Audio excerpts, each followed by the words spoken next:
Well,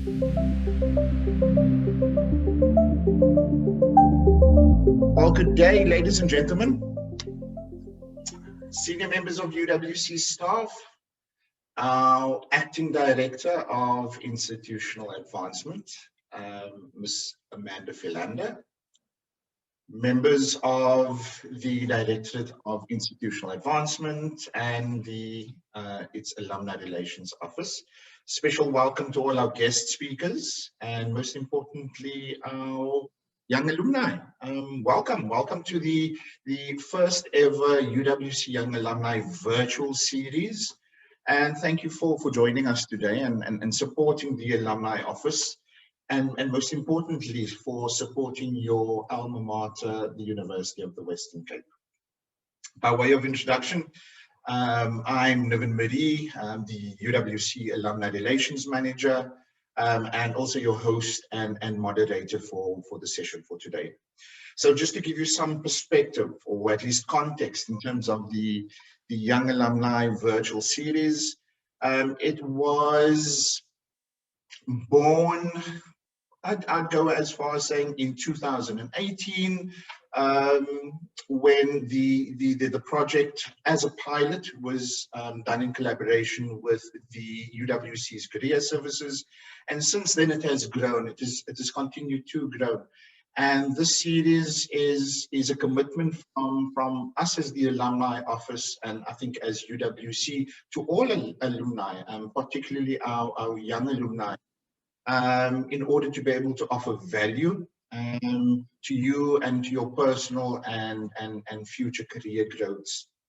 So please note, ladies and gentlemen, the topics and the themes that have been selected for today have all been identified by our young alumni community through a survey that was conducted amongst, from the young alumni constituents, and we're incredibly encouraged by the feedback that we have received, and we'd like to continue to encourage our young alumni to continue sharing with us, the Alumni Office, to be able to ensure that the offering that we give to you is always on point.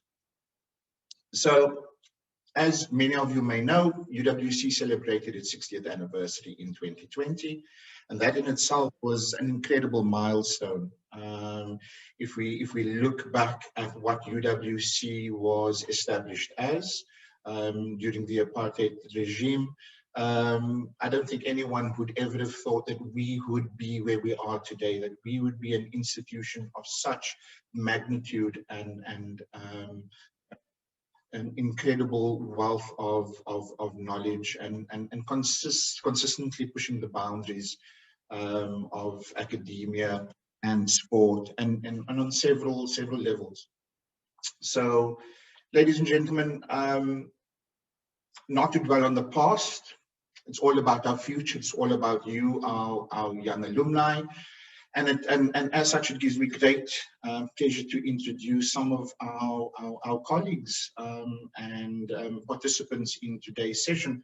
So first and foremost, I'd like to welcome my colleagues, Ms. Charlene Duncan, who is the Director of the UWC Center for Entrepreneurship and Innovation. I'd also like to welcome my good colleague, Ms. Nazrana Parker, who is the Coordinator of Career Services. I'd like to welcome Dr. Alex Granger, author, life coach, and business consultant. Ms. Sheila Yabo, program manager at UCT's Graduate School of Business and the Solutions Space. Ms. Patricia Hendricks, founder of Leadership, life transition coach, and leadership development trainer. And Mr. Donovan Mulder, founder and CEO of Connected Skunk IT Solutions, as well as Mr. Hayden Peterson, who is HR Director at Unilever, and Ms. Cindy Cancross, who also forms part of the talent acquisition, talent management team at Unilever. I'm also very pleased to say that many of our guest speakers today are UWC alumni. and they've given, generously given of their time to be with us today. So before we get started with today's session, there are just a few very basic house rules. Due to our limitation on times, we're hoping to be able to afford everybody an opportunity to contribute. But we do urge our attendees and participants to adhere to the house rules. And please note that the session will be recorded. The recording will only be used for purposes for the furtherance of the Young Alumni Virtual Series. No information will be disclosed to any third party. But if you wish to maintain your anonymity, please keep your cameras turned off during the session, or you can edit your identity. Also, to ensure that the session runs on time and to ensure minimal disruptions, please ensure that your mic is muted unless I, as the moderator, ask you to unmute yourself. Also, there will be Q&A sessions after each presentation. Questions will be limited, incredibly so, and moderated by myself and my colleague, Ms. Najma Desai. And any questions can be posted into the chat box during the course of the session.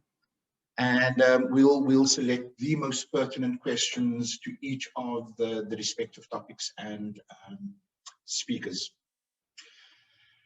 If, ladies and gentlemen, non-adherence to the basic house rules or any disruptive behavior, any Zoom bombing will not be tolerated, and as such, individuals will be removed from the session. I'm sure that there are going to be many questions that are going to emanate after the session. And as such, I invite you as all our attendees and our alumni to post your questions to the alumni office at alumni@uwc.ac.za post-event, and we'll ensure that the questions are directed to all the relevant speakers. So without further ado, ladies and gentlemen, I'd like to introduce to you our first speaker, who is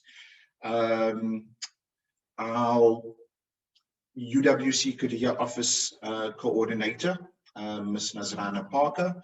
And Nazrana, once again, thank you very, very much for being with us today and taking the time to share with us your knowledge and expertise.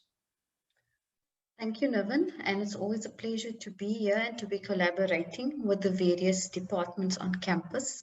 I think by working together, we obviously support our students and alumni much better. And like I told you in 2018, and obviously it is a dream realized now that these collaborations need to continue. So I'm very happy to be proud to be part of this seminar. Okay, so let's just get into it. So I've got a lot to cover, and I usually take 3 hours or at least an hour for each of these topics. So I've been given 30 minutes, and I hope I can do justice to these 3 things that the alumni office has asked me to touch on. Like Niven has mentioned, please feel free to pose your questions in the chat group, and we will see how much we can answer. But I think at the same time, today's session for me is more of a sounding board for you, and for you to question specific things in your life at this moment, whether it is your job search, whether it's currently where you are in your career journey, or whether it is you deciding on what the next move is going to be. And my speciality, of course, from the careers of a service at UWC, focuses on helping the young student or recent graduate enter the world of work. So for those of you that are in the audience that are perhaps experienced individuals and have perhaps graduated a number of years ago. I trust that my colleagues that are co-presenting today would be able to assist you if I am not able to do that today. So I just need to put that out there.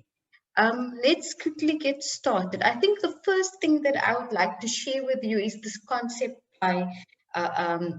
this concept of soaring and understanding what your career means to you, and just unpacking, you know, how you are going to determine your career trajectory.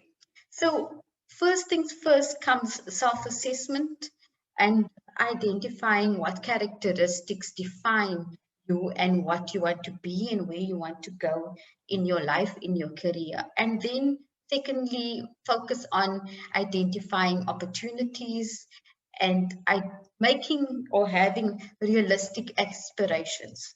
And I think I need to stop in terms of and focus on aspirations, because in the 15 years that I've worked with students, both in an NGO sector and at UWC, I find very often that I'm the one that needs to burst the bubble of the young person, and getting them to really look at their aspirations and make more realistic choices and have a plan A, plan B, and plan C for life. Because overall, that's where we are. We are on a journey of life, and we need to prepare, plan, and take action to make our goals a reality.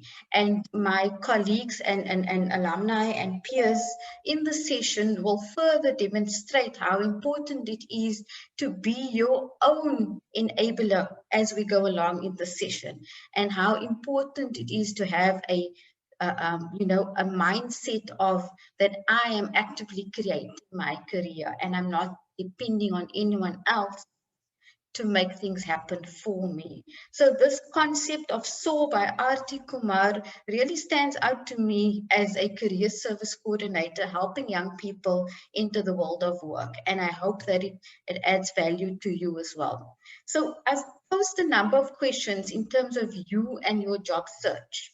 And because of time, obviously, like I said, I usually spend an entire hour on just job search strategy for young students. But these are the questions that I often ask students when they walk into our office to say, I'm struggling to find a job. I don't know where to start. I don't know what to do with my qualification. And there are some pertinent things that you do need to ask yourself before you can even decide on which company, which organization you'd either like to work for, or which project you'd like to turn into your own entrepreneurship venture. So ask yourself these pertinent things. Do you have concrete answers for these questions? Are you able to speak to the next person about these issues? Or are you still at the stage of, I don't know? Because if you are at the stage of, I don't know, we need to sit down and we need to talk. Okay, so I've asked Najma from Alumni Relations just to prepare a poll, because I'd really like to see who my audience is today. So if it's possible for Najma just to release the poll, and if you could answer the question in terms of where you are at as a UWC alumnus. Did you graduate prior to 2016 or after 2016? And I'll explain to you the reason why I'm asking this particular question in a moment. Okay, so I'll just give you a minute or two to answer that question. Najma, based on the attendees, you'd be able to say when you can close the poll. Hopefully everyone responds.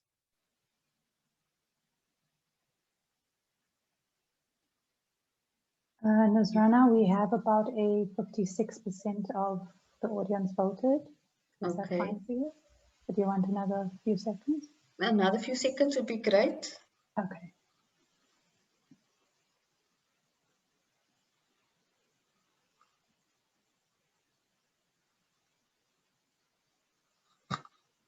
Okay, that should hopefully do it.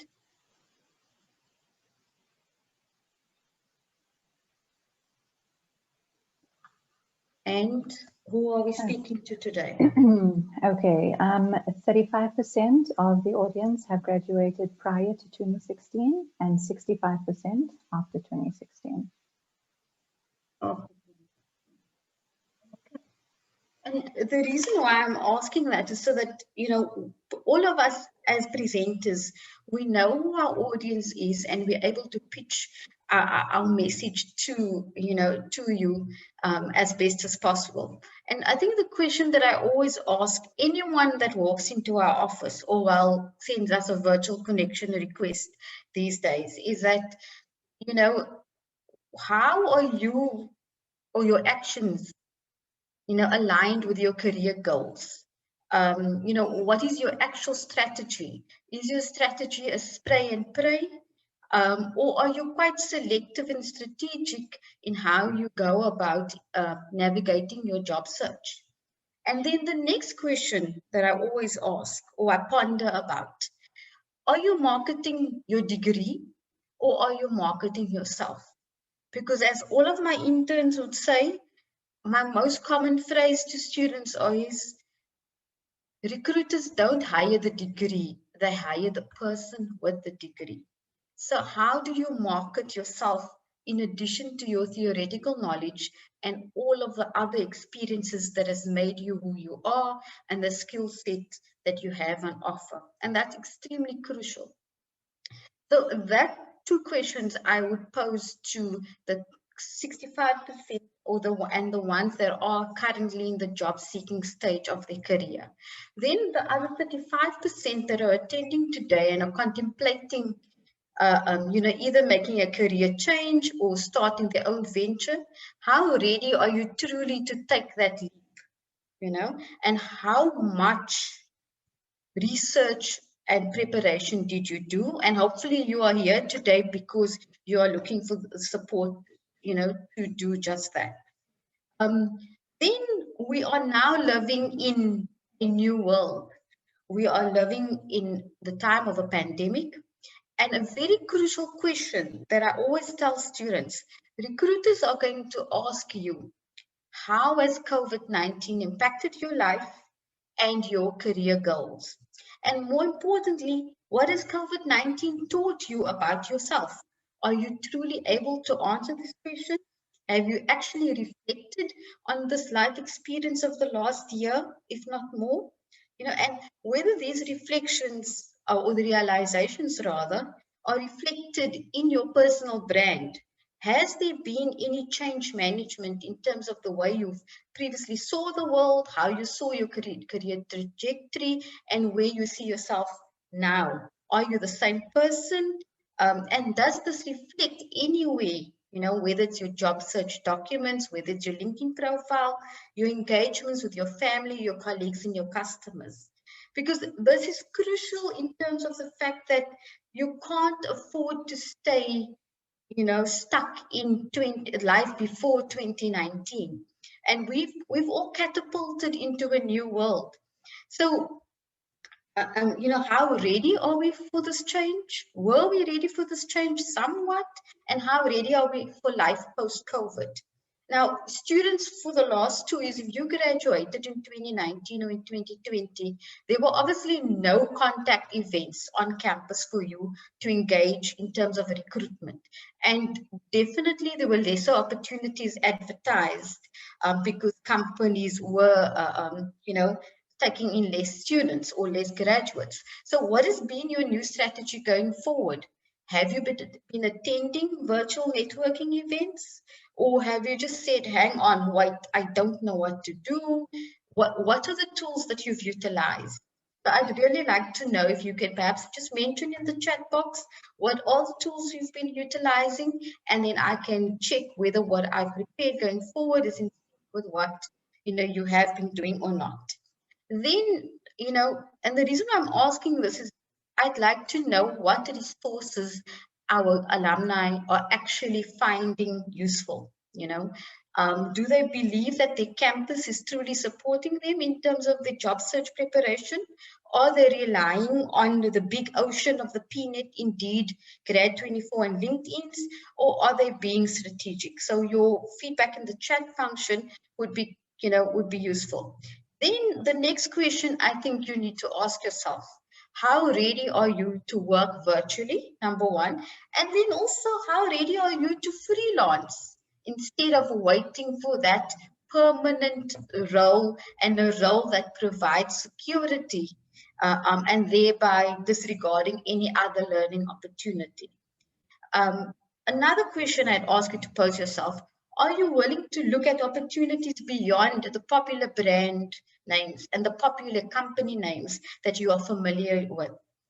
And lastly, are you continuously learning beyond the textbook and beyond the classroom? So I'm just going to give you a moment to let all of this sink in, and perhaps one or two of you can comment on your journey and where you're at and what your realizations were regarding your job search and life going forward post-COVID or starting to work during a lockdown. So if anyone has any comment to make, we can perhaps take a comment over here. Najma, if you can just tell me my time. Nazrana, you have about 15 minutes left. Awesome. Okay. So any takers for comments?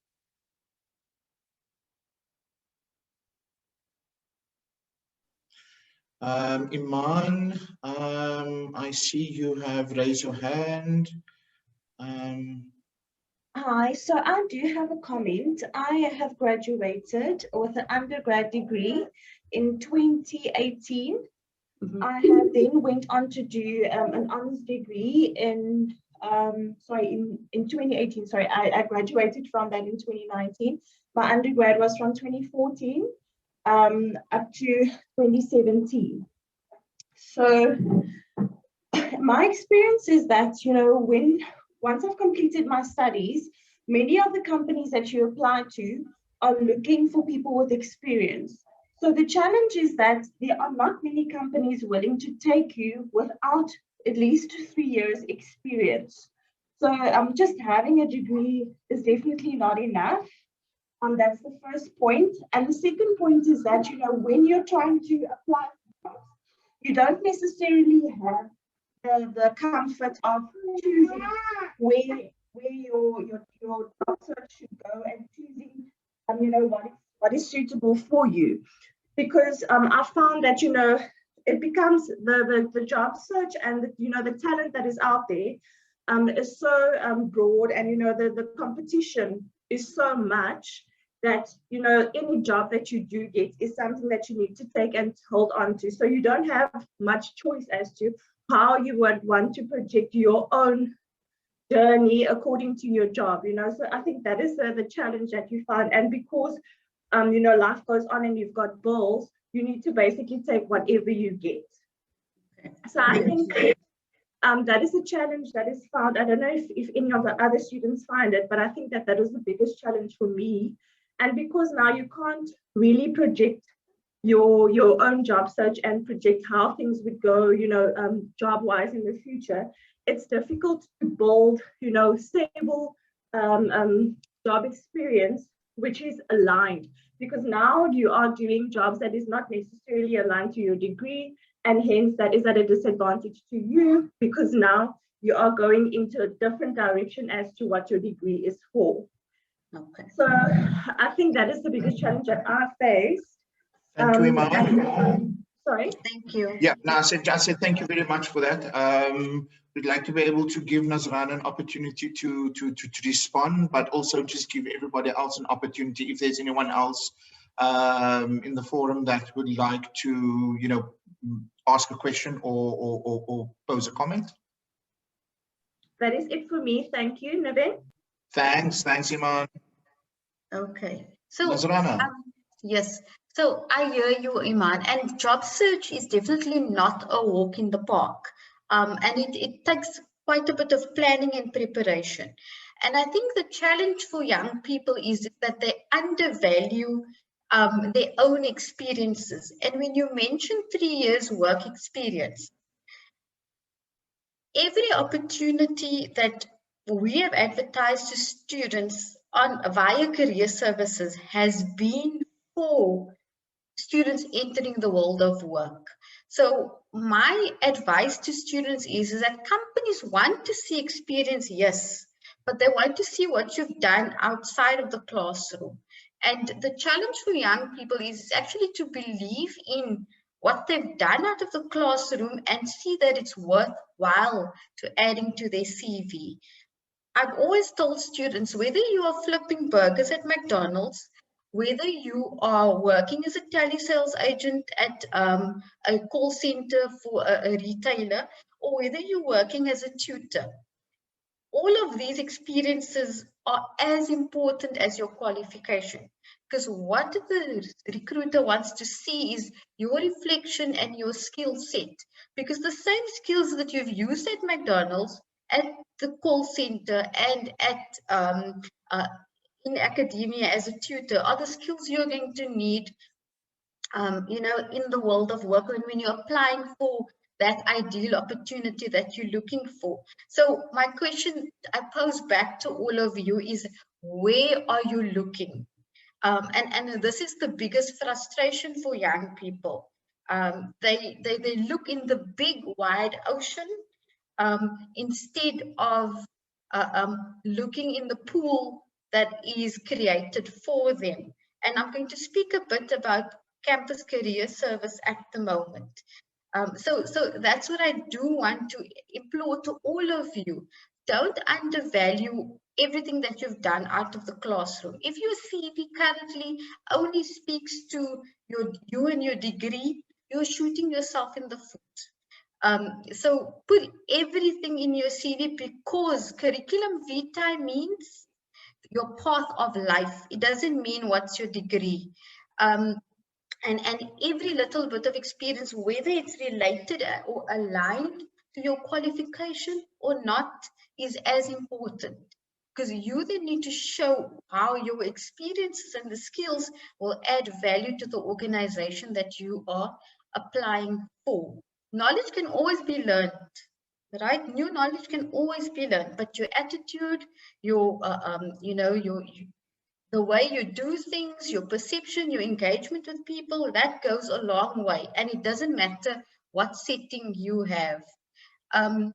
So there's another question from Tahira, and I think this is the last question I'm going to take, and then I'm going to move on. Nazrana, yes. Sorry, Nazrana, before you go further, so Jacqueline, Lemons, and then Tahira, those are the last two questions that we'll be taking. So Jacqueline, your hand has been noted. You may ask the question. Okay. Afternoon, everyone. Can you hear me? Yes, we can. Okay. Yes, ma'am. I agree with what you told the lady that posed the question. I forgot her name now, because it was the same with me. I had some difficulty with my CV writing skills, and then obviously I joined in. I don't know if you remember me, but then I joined in on the workshops last month at Career Explore Roster, joined in on those, and then I knew where I went wrong in terms of my CV writing skills. Joined in on the 2 workshops of letter of motivation and CV writing, and then took all the necessary steps that I needed to. Maybe it could be that she didn't also send in a CV to you or to Amber to review it properly. It's small things like that. And like I can happily say now, after applying for an internship within my field in information systems, that I made the cut for an internship. And maybe it's also she's looking at the wrong place. Maybe you should also start out at a smaller company first, because I know everyone wants to work at the big companies because of benefits or whatever, but you can also start out at a small company. And the company I got the internship for, or the interview for, it's at a tech company, and I'm just praying that I will make the cut. So it was small things that I had to reflect on myself. maybe I'm not marketing myself properly, and with that, it was my CV that wasn't marketed properly. And then after attending the 2 workshops that Career Explorer hosted, I could improve and take the necessary advice that was given to me. So I just wanted to comment on that. So thank you for doing what I wanted to do now. Okay. Thank you, Jacqueline. Yes. So because of time, and as much as I'd like to, Navin and Najma can always send me the other questions, and then I can reach out to you for those that have posted questions in the chat box.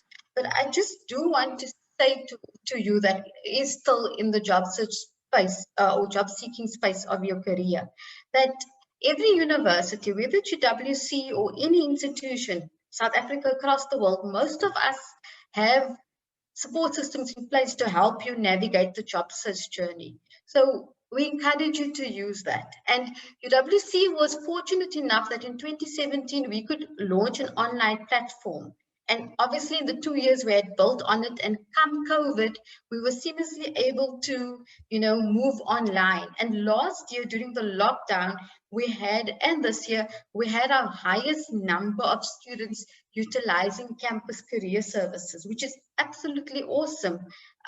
So I encourage you, if you are a graduate from UWC and you graduated in 2017, you finished the degree in 2016 and you graduated in 2017, you have access to the campus career portal. Whether you're looking for your first job or even for your second job, you can still use your campus resources. Okay, for everyone prior to that, I would strongly suggest you utilize LinkedIn to the max. Okay, but just to give you a glimpse of the power of your campus career services, and you've heard it from your peers, I'm not going to go into that. But I do want to tell you that in essence, you can be anywhere in the world, you can be at home in your pajamas, in bed, and we can be helping you with either developing your CV. You've got a pocket full of employer profiles, job boards, events, and an online career service resource center where you can download a number of tools to help you strategize your job search or practice your interview skills. Now, Hiren, Anthea, Cindy, and some of the other names that I've mentioned yet, the senior, will all tell you how jealous they are because they did not have this when they were a student at UWC. And this month we've hit 15,000 users, which is a milestone for the universities in South Africa. And according to the company that created the product, we are actually flying the flag high across the African continent with the use of this career portal system. So make use of your campus career service and just let us help you strategize your job search. And because of time, let's move on. And why I want to speak about LinkedIn. I think, like Navin mentioned, many of us are first generation students. We don't have the who's who across the corporate sector, whichever sector that we do want to join, that we can just go to. Our network is not as great as what we'd like it to be. However, LinkedIn makes it so much easier for us to engage with people from our industries, to find mentors, to find the expert professionals. And this is the power of LinkedIn. So very importantly, you need to complete your profile, and those that I said have access to Career Explorer. There's quite a bit over there. If you are not able to log into Career Explorer, I will send the document to Alumni Relations and they can send it out to everyone to help you brush up your LinkedIn profile. Absolutely no problem. And this is where you need to be able to pitch yourself and what you have to offer. And LinkedIn has really revolutionized how they go about assisting young people or experienced professionals. I mean, even though I'm not looking for work, in the last 3 years, I've had so many job offers from LinkedIn. I actually had to make sure that my, open to work button is switched off because the opportunities were just aplenty if you have a good profile. And if you're very strategic in terms of who your connections are and who you're engaging with. And this is the reason why I'm actually here today. to encourage you to build your connections. And you've got your WC as a community. And I mean, all of the speakers after me, most of us are UWC alumni. And Hayden will also tell you how many times I've referred students to connect with him and Cindy if they're going for an interview at Unilever. So, you know, connect with people that share your interests, that fly in your flock. And if you don't know where to start, you start with your WC alumni and you use the alumni tool on LinkedIn. When I did this presentation the first time in 2018, oh no, 2019, there were 41,000 listed UWC alumni. Within this last few years, it's jumped to 54,000. So it makes finding the needle in a haystack so much more easier. And the philosophy about UWC is that I don't think that there's any alumni that's not willing to help another graduate or nudge them with a bit of advice in the right direction. We might not all be able to offer you a job opportunity, but we are connected by UWs. And that has a special meaning to all of us. And even if it just means telling you, listen, I know that they're going to ask you this question, you better prepare yourself in answering that question. It goes a long way. So if you have ideal employers, the best thing to do is to go find out who from UWC is working or has worked at that organization to get some tips. And getting recommendations, engaging with people in your industries helps you to build your brand, you know. This is absolutely crucial. You can't say you are final year economics or a master's in economics student, but you can't comment on the issues that's happening in our country at the moment and us being downgraded another status. You need to engage in discussions. You need to demonstrate your interest in your field. And this needs to reflect all over. So use LinkedIn to be in the know and to be woke. Listen to TEDx lectures to help you connect with a number of people. And I've put everyone's name on here because I challenge you to connect and read up and follow UWC alumni and notable people beyond the Richard Bransons and the Bill Gates of the world. Find the influencers in your sector. Then my final tips, because I'm so scared I'm running over time, is to always keep your options open and diversify your risk as much as possible. Don't turn up your nose at entry-level jobs and don't wait for that dream job. And Iman mentioned earlier that she needs to, you know, sometimes you just need to take a job because you need to pay bills. Look at that as an opportunity for you to learn a specific thing or experience a specific thing in order to reach another level in your career. So try and see the silver lining in the most, you know, challenging of times, because every experience in your life is there for a purpose. And I'm sure the others will further unpack this. Apply to those lesser known companies, you know, volunteer at startups, because one thing the pandemic has definitely promoted is the opportunity for people to start their own initiatives and put their ideas into reality. And I challenge you to look out for opportunities at organizations that are not as well known as the big brands in South Africa or the world. And the power of your documents, your peer has mentioned it already. I'm not going to go into that. The power of your digital footprint is also very important. And remembering your value add. You know, it's not just about you when you are looking for a job. It's about you showing a prospective employer or a prospective funder for your business idea, you know, how either they need to run a successful business or the value that your idea can mean to the community or society. So remember the other side of the coin. Yeah, and like I mentioned to you, and this is my parting shot, as UWC Career Services, we are available to help alumni.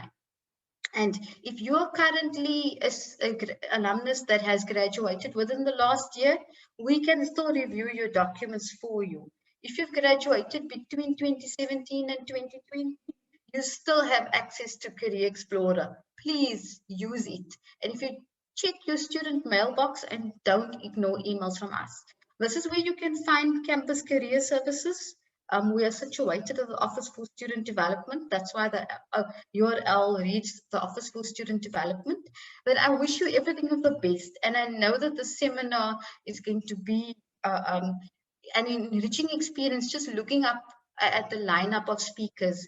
And I know you're going to take a lot away from today's session. So I wish you everything of the best. And I just want to tell you that COVID might be here now, but COVID's going to be a part in our life that we're going to look at, and we're going to say, this is what I discovered about myself during COVID. How has COVID made me stronger? What are the new things that I learned about myself during COVID? And remember to give yourselves a pat on the back for how far you have come. Don't underestimate your experiences, and know that each and every one of you has a contribution to make in this world. It's just about how we market ourselves, and WC is here to help you in doing that to the best of your ability. Thank you very much, everyone. That's it. Nazrana, thank you very, very, very much for that insightful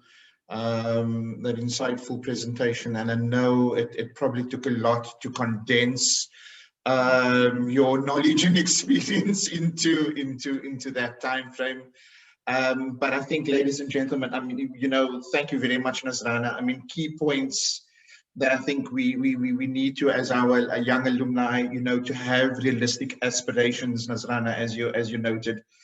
And I think probably the most important, and this is what I have, you know, spoken to many of our young alumni. I see Tohira was part of the 2019 Alumni Phonathon, and was you know, to constantly encourage our young alumni to reach out, use the network, use the UWC alumni network to its full extent. So reach out to us via LinkedIn, because we, you know, we have other connections who may not necessarily be visible or immediately visible to us, but it may make a bit, some difference and be of benefit to you.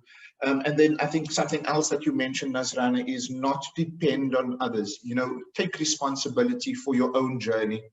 And I think that is, you know, probably the one of the most important lessons to be learned is, as young alumni, we need to take responsibility of our own journeys. So, you know, with that, thank you very much, Nazrana, once again for your contribution. Ladies and gentlemen, I would like to now introduce to you yet another alumnus, Mr. Hayden Peterson. And Hayden is the HR director at Unilever South Africa. And his colleague, fellow alumna, Cindy Cairncross, talent and organization manager at Unilever Africa. They have the fortunate state and or situation to be in a beautiful sunny Durban, unlike us here in Cape Town. But you know, Hayden, Cindy, thank you very, very much for your willingness to be here today. We do understand that you would need to step off immediately after your presentations. Any questions that may come after your respective presentations, we will then pose to you for answering. But once again, thank you very much on behalf of the Alumni Office for availing yourselves to be with us today. Hayden? Awesome, thank you so much. And hi, everyone. Really excited to be here. You on mute. Oh, sorry. Hi, everyone. How's it going? Thanks so much. I had a whole introduction plan. But I'm going to hand over to Cindy because Cindy's going to kick us off. We are going to do this a little bit differently. Cindy and I both are drenched in slides every day in work, so we decided no slides. We are going to do this a little bit of a podcast style where we're just going to have a little bit of a chat and give you our respective journeys and also some insights into Unilever and how we work. Yeah, over to you, Cindy. Awesome. Okay, thanks, H. Hi, everyone. Happy Friday. I hope you are all good and enjoying our Cape Town's cold. So I hope it's not too cold. I just want to check, Najma, our sound, are we all good from both H and I? Everyone's sound is good. Okay, perfect, great. So firstly, I think a big thank you to UWC for having us. I mean, Heider and I were chatting about this the whole week. Super excited to be back with my alma mater, and especially for me specifically to be on this platform with my colleague, but somebody who was also my tutor at varsity. So really cool to be here. And I think you said a quick guy, so I think maybe let's, like you said, we're going to go into a bit of podcast style. We're really not going to do slides. We do too many decks every single day. That is our life, basically. And essentially what we just want to speak about today a little bit is our journeys. So our experiences, where we come from, our journey at Unilever. I think both of us have been at Unilever for a significant amount of time, as well as there were some key points that came up around open talent economy, networked organizations. We'll jump into that, speak a little bit about career development, some top tips. I know we have 15 minutes, so we must make this work very quickly as possible and very as quickly as possible. Awesome. But like Nazrana said, please do feel free to reach us on LinkedIn, add us, engage with us. We're always super happy to be part of it. So like I said, my name is Sue, born and bred Cape Townian, grew up in Paro. My mommy works at UW, so I can see her on the call. Our moms, hello. Started at UWC from baby, actually. I was at Campus Kids. And then literally continued my studies there. So I was in the EMS faculty, did an undergraduate BCom law, honors in industrial psychology, and started my master's in industrial psych. At campus, I love varsity. It was the best time for me. I think Hayden and I also became quite good homies there. I was actually part of the dance sport team, so did many USAs. I was one of the original rugby cheerleaders, one of the first. So I can definitely say I loved my life at campus. And then I got the opportunity to actually be part of the Unilever internship program in the beginning of 2015. So what that meant is I got there, I went there for a month, and essentially I had a project to do for 4 weeks. So when you come to Unilever as an intern or as a grad, you're not just making coffee or making photocopies of things, you're doing a real business impact kind of project. And mine was actually at the factory. I was the only intern based at one of our factories. I didn't know what I was doing. I was freaking out a little bit. But I actually really fully fell in love with the organization, the culture, the way they treat their people, and just what they do and what they stand for. Suppose that came back to Cape Town. I had gotten another job for about a few months, and then I got a call from the big U, and they asked me to move to Durban. So I was like, Moms, I'm going to Durban, pack my bag, was never ready for that. Moved to Durban, and I started off my journey at Unilever as being the strategic assistant and HR project officer. So reporting directly into the vice president as a smallie coming straight from campus was the most intimidating thing ever. Hiram would remember because he actually sat behind me for a few years in the office. So Unilever, we don't have offices, we set open plans. So no matter your work level, I mean, in terms of your director, manager, vice president, you're also open plan. Oh, almost knocked my water over.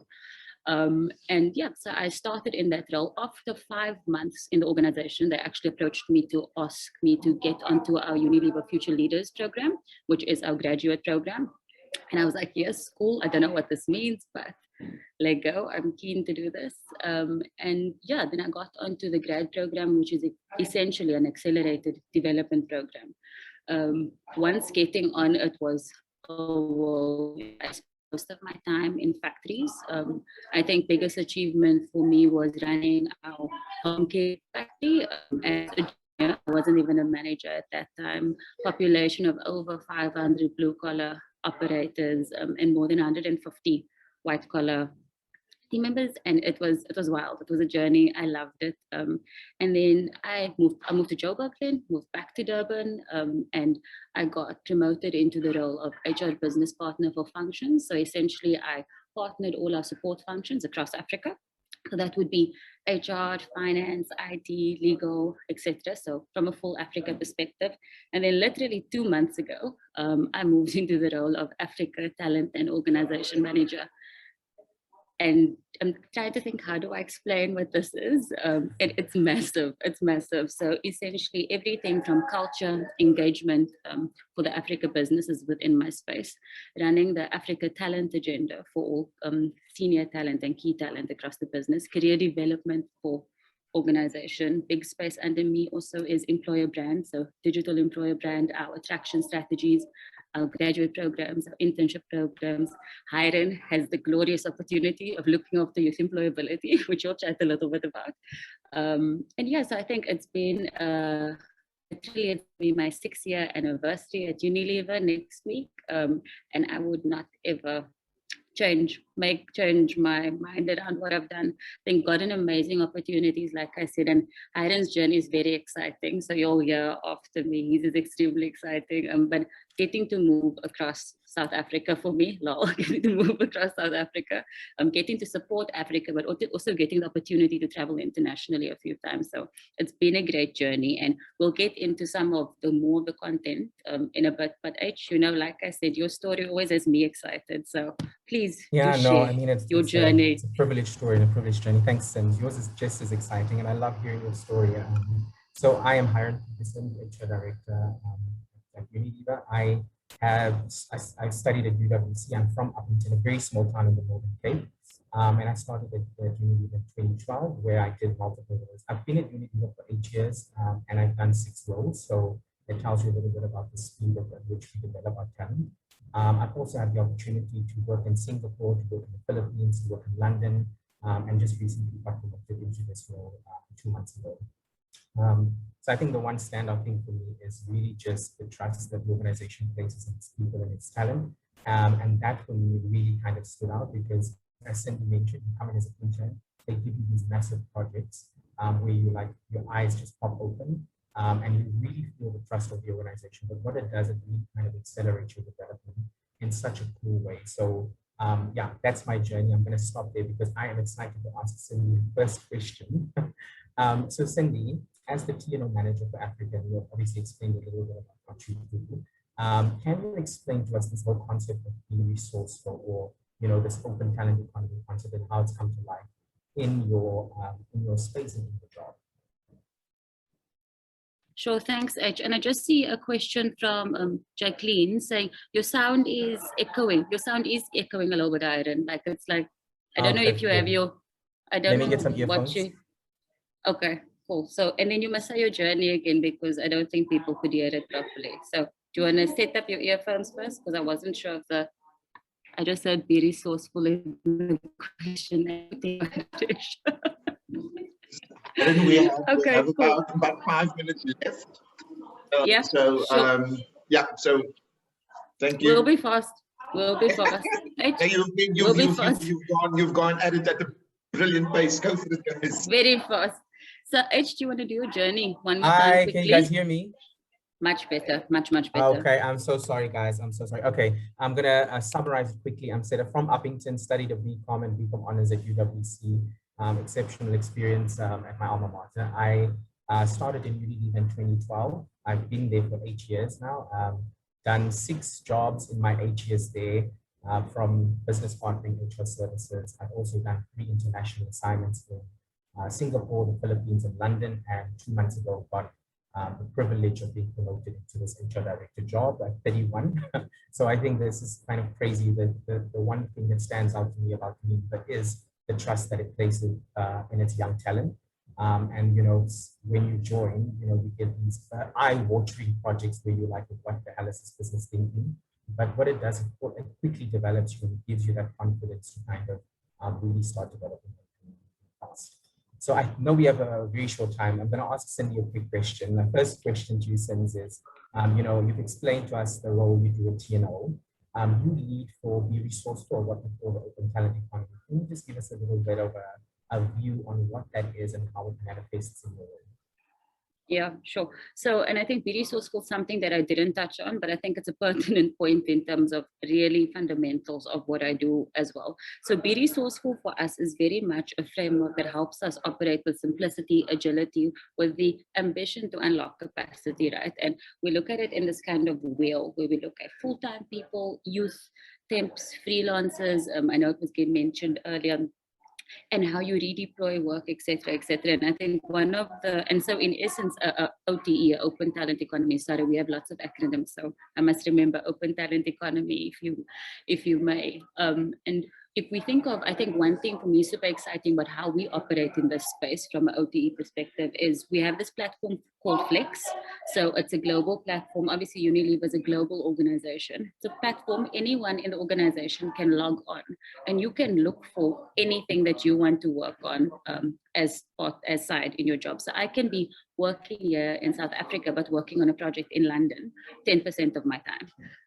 And you can search for mentors. It's absolutely amazing. I've actually worked on a sprint. So we also work in various agile ways. So from squad, sprint, scrums. I've actually worked in a sprint with a global team with somebody from India, Netherlands, London, and then me from South Africa in a space of a month to land innovation, got to get it done, and you sprint quickly. And I think the opportunities to find things that you want to do and also matches you based on your algorithm, your LinkedIn profile. That's why your LinkedIn profile is so important. When I see a good LinkedIn profile, go and look at Hirens. I would suggest you all do that. But it's absolutely amazing place that we have. And I think I just really do want Hiren to speak around a little. I think your role is very complex, right? And we are in a very networked and matrix organization. How do you feel that we provide the opportunities in this space? And I think more specifically for me around youth employability, as that is a big passion point for us. Stunning question. So I think when we talk about network organization, I think, you know, more and more organizations are really seeing the value of having flatter structures, essentially meaning that we need to move fast to make a business impact, and things like hierarchy and work levels and all of these things that held us back in the past are not serving as a leader, essentially. So what I like about the network organization is that you have to move fast, that you really rely on the expertise of your people, irrespective of where they are in the organization or what run they are. And I think this manifests quite nicely. I think last year when I was in London doing a global employer brand job, where I was tasked to look at the youth employability strategy across the globe. We didn't have a strategy in place, and what we came out with was this massive ambition to impact 10 million young people and give them the skills they need to become work ready by 2030. Subsequently to actually moving to South Africa, I was so passionate, and Cindy talks about this concept of flex. I was so passionate about it that I added that to my job, and it wasn't in the job title, but now I'm also leading youth employability across South Africa and Africa as well. And the aim for us is to really kind of uplift young people and really move from just giving people the skills to become employable to really kind of driving employability within that segment within young people, because we know in South Africa our socioeconomic kind of conditions for young people are not the best, and we want to provide people with that opportunity. So that for me is a really kind of cool way in which network organizations, flatter structures, moving with agility, and just trusting the people to bring their passion and purpose into the work that they do, and how they can really have a massive business impact. So guys, I want to punt Level Up. So the program's name is Level Up. We're in South Africa. You can check it out at levelup.com. I'll drop the link in the chat. And really it's about, one, helping young people to find their purpose, to learn stuff like digital skills, organizational skills. And we also have mentors within the business that are signed up, willing to kind of, help young people through their career journeys, which you can also sign up with. We have, I think, about 100 leaders in South Africa that have signed up for this program. So super excited. And I'm needed to fund that before I time this up. I think we have 1 minute left. So any questions? Nevin's here telling us we're done. We ran through that. I know. We ran over. I thought we had 1 minute. Okay, cool. Yeah, but I have a question. From my side, and I think it's probably going to be, well, hopefully picked up by Charlie and even and Donovan. I think it comes back to the point of agility and the gig economy, and what does the gig economy look like in the African business context? It's huge in Europe and in the US, but what does it actually look like? What does it actually entail in the African business context, and what are the opportunities for our young alumni within that space, Hiren and Cindy? Yeah, so maybe I'll talk to one of the big challenges that we found, right? Because I think you're very right. There is an economic kind of lens when you look at the gig economy and the cost of becoming a gig worker. And today's, I mean, if you look at the COVID times, and people are not as economically viable as they were, last year. So it makes it more difficult. But that is the challenge that we have to solve for across Africa and South Africa. And we have that, their ability to do that. So one of the key ways that we are looking at, specifically with Develop, is to create that young talent pool of what we call, the mainstream citizen, people that are come from all rungs of South Africa, and bring them into our business and create job opportunities for them. So that is what Develop is trying to do. So where we would have had maybe 20 temp workers, for instance, we're trying now to look at how do we bring in young people into that business that come from previously disadvantaged backgrounds into this position. So that's one of the ways that we're trying to kind of shift our business model to really kind of touch on that and make an impact in South Africa at large. Yeah, I agree with you, H. And I think there's obviously things happening within the organization in terms of how we are thinking, Niven, and what our ambitions and where we want to go, but things we can't share further, obviously, right now, based on what we can. So I definitely want to add on, not add on, but really re-elaborate Hiram's point also on level up and the ambition, and, through this platform. And that's why it's not us really punting it, but it is just, guys, do please sign up, get involved, become part of our talent pool. And let's see how we can make this work and really heighten it going forward. Hayden and Cindy, I think we're going to leave it there, ladies and gents. Due to time constraints, I would like to extend my sincere thanks to Hayden and Cindy, and to the two of you to do, I think, justice to what it is you are able to contribute. I'd like to invite you to a separate webinar as part of the virtual series, where we can actually expand upon on the discussion points and really deep dive. So Hayden, once again, thank you very much. Cindy, once again, thank you for your expertise and your willingness on a Friday when the weather's beautiful to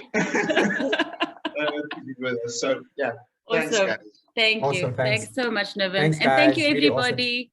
Really awesome. Have a good day and enjoy the rest of the session. Okay. Cheers, bye. Everyone. Bye.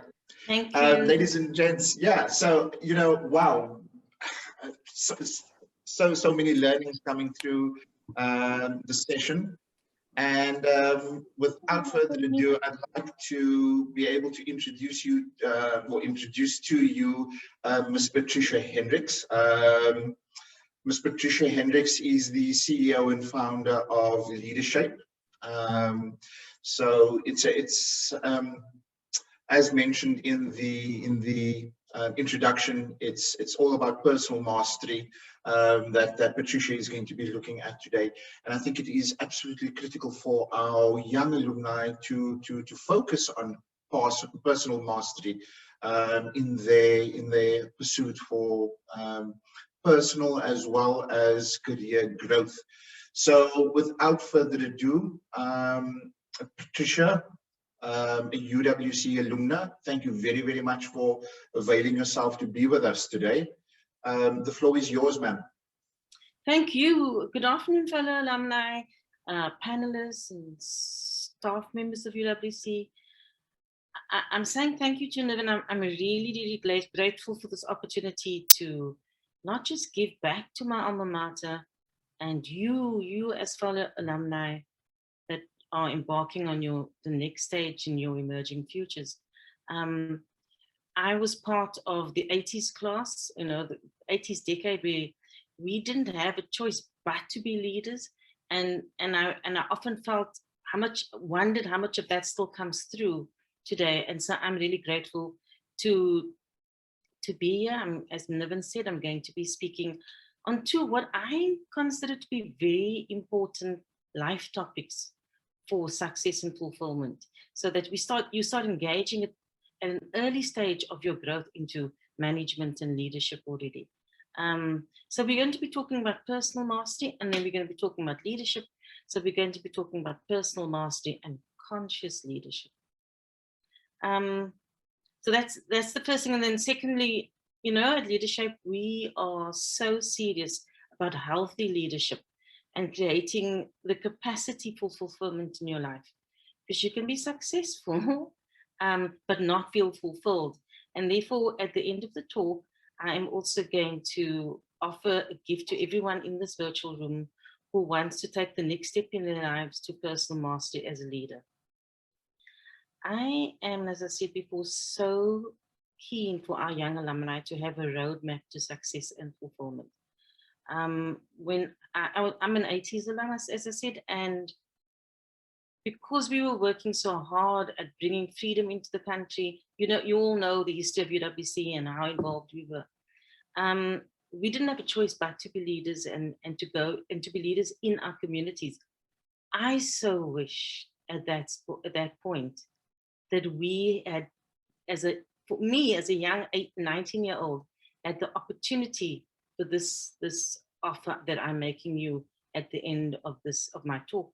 And so I'm asking you, please, please, please, to just stay engaged in this talk. I know we're looking at the longer view. We're not looking at how you're going to get a job just tomorrow, so we're looking at the longer view, but I'm asking you to remain engaged so that you can, well, fully grasp the worth of the offer at the end of this. So can I share, am I able to share my presentation? Go for it, Patricia.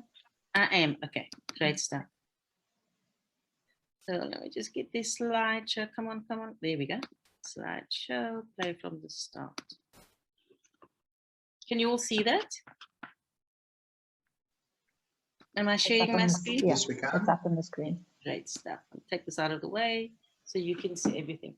So we're talking about personal mastery and conscious leadership. What is the difference between a positional leader, so your boss at work, so to speak, and a conscious positional leader?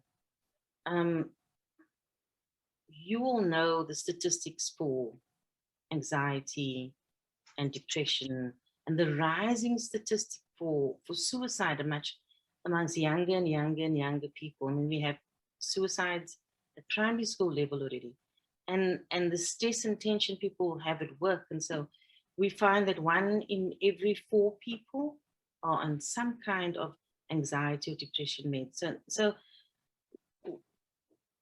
we're wanting to bring to you, as you obviously are going to move into leadership position in your life.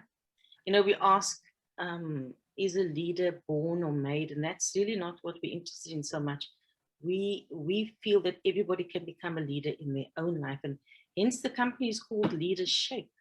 It's for me about shaping my inner leader as I go through life at every and any stage of my life. So I'm saying there's so much fear-mongering, and that the tension between the two is why we have this very chronic level of anxiety and depression and so on. So you see then therefore why we're so keen to create an understanding of personal mastery.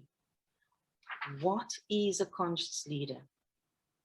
First, let me say that consciousness and conscious leadership is the new frontier.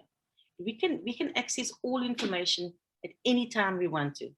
We have a Google machine that we can access any information whenever we want. But how do I go forward in life if I don't live with self-awareness and consciousness? And so we're wanting to promote, when we talk about authentic power as opposed to force, what we're wanting to do is we're wanting to create an awareness of what my personal hang-ups are, of what my wounds are, that pushes me into an ego state rather than into my authentic power. There's David Hawkins wrote a book on, what is it called? Power versus force, and understanding the difference between authentic power and a power where we use our whip, so to speak. And so how do we encourage people that we lead to then also step into their power? And so I'm wanting to speak to leadership and growth, and I'm wanting to focus on this issue of fear. And so I'm I'd like to ask you, maybe I'll just go there right now. I want to ask you to think about how you would complete the sentence. And the sentence is, if I had not been so afraid, I would have. But before we do that, I'm going to stop share for a moment, actually. Before we do that, because I want to see you too. I'm wanting to create a safety container for us to really consider that question, and maybe even 1 or 2 people speak to it. And so I'd like to invite you to take this pledge of confidentiality. Are you willing to go there? Give me a hands up, give me a, you go to your reactions at the bottom and give me a thumbs up or a thumbs down, or can we go there? I'm not seeing anybody giving me thumbs up or thumbs down. Guys, this is about you participating. There we go. We've got Tahira, Iman, Alex Granger. I see more of them. So if you don't want to engage in it, you don't have to. But here's how we go. Can you put your left hand on your heart? And then hold your right hand up. So let me go back to share screen so that you can see this. Hold your right hand up, and so to speak, facing the audience here. And make this pledge, and you can let me lead and you can just follow. I, and you can say your name, from my heart to your heart, I pledge that I will hold sacred all that you share here today. Is everyone allowed to put on their mic so we can hear each other say that, please? Just for the second, and put it off again. And we'll do it again. Okay, so let's go. I Patricia Hendrick, say your own name. From my heart to your heart, I pledge that I will hold sacred. I pledge that I will hold sacred all that you share here today. all that I share here today. Thank you. Thank you. I wonder how that makes you feel. If you want, you could put your comments in the chat. So, because I think this, often when we do this in a group, it shifts the energy, and it shifts people's sense of safety, and it shifts people's sense of connectedness to each other. So it'd be nice to see some comments in the chat. And then let me speak to that, and let me ask you to do another little exercise, understanding that Robert Kuhn, in this book called Deep Change, says you either engage deep change in your life, or you're engaging slow death. You either engage deep change or slow death. And this requires a serious level of self-awareness, discovering what you understand. We make every single decision out of fear or faith. Every single decision out of not fear, only fear or faith, but fear or courage. And courage is bringing your heart into a space. That's what we mean when we say courage. So if you are not willing to engage this deep change, if you're not willing to take chances, you kind of just pull back in your life all the time. And some of you might have experienced that already. I know I've experienced that many times. And so can you think about that for a second? And I'll give you just 3 seconds to think about completing the sentence for yourself, nobody else, just for yourself. If I had not been so afraid, I would have. If I had not been so afraid, I would have.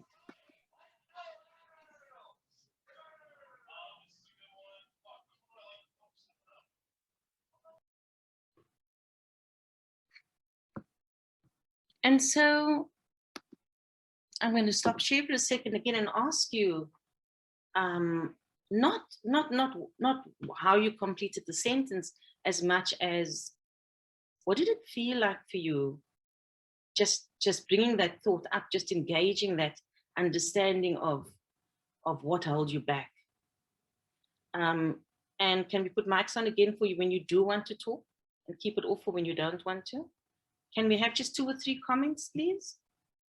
What did it feel like?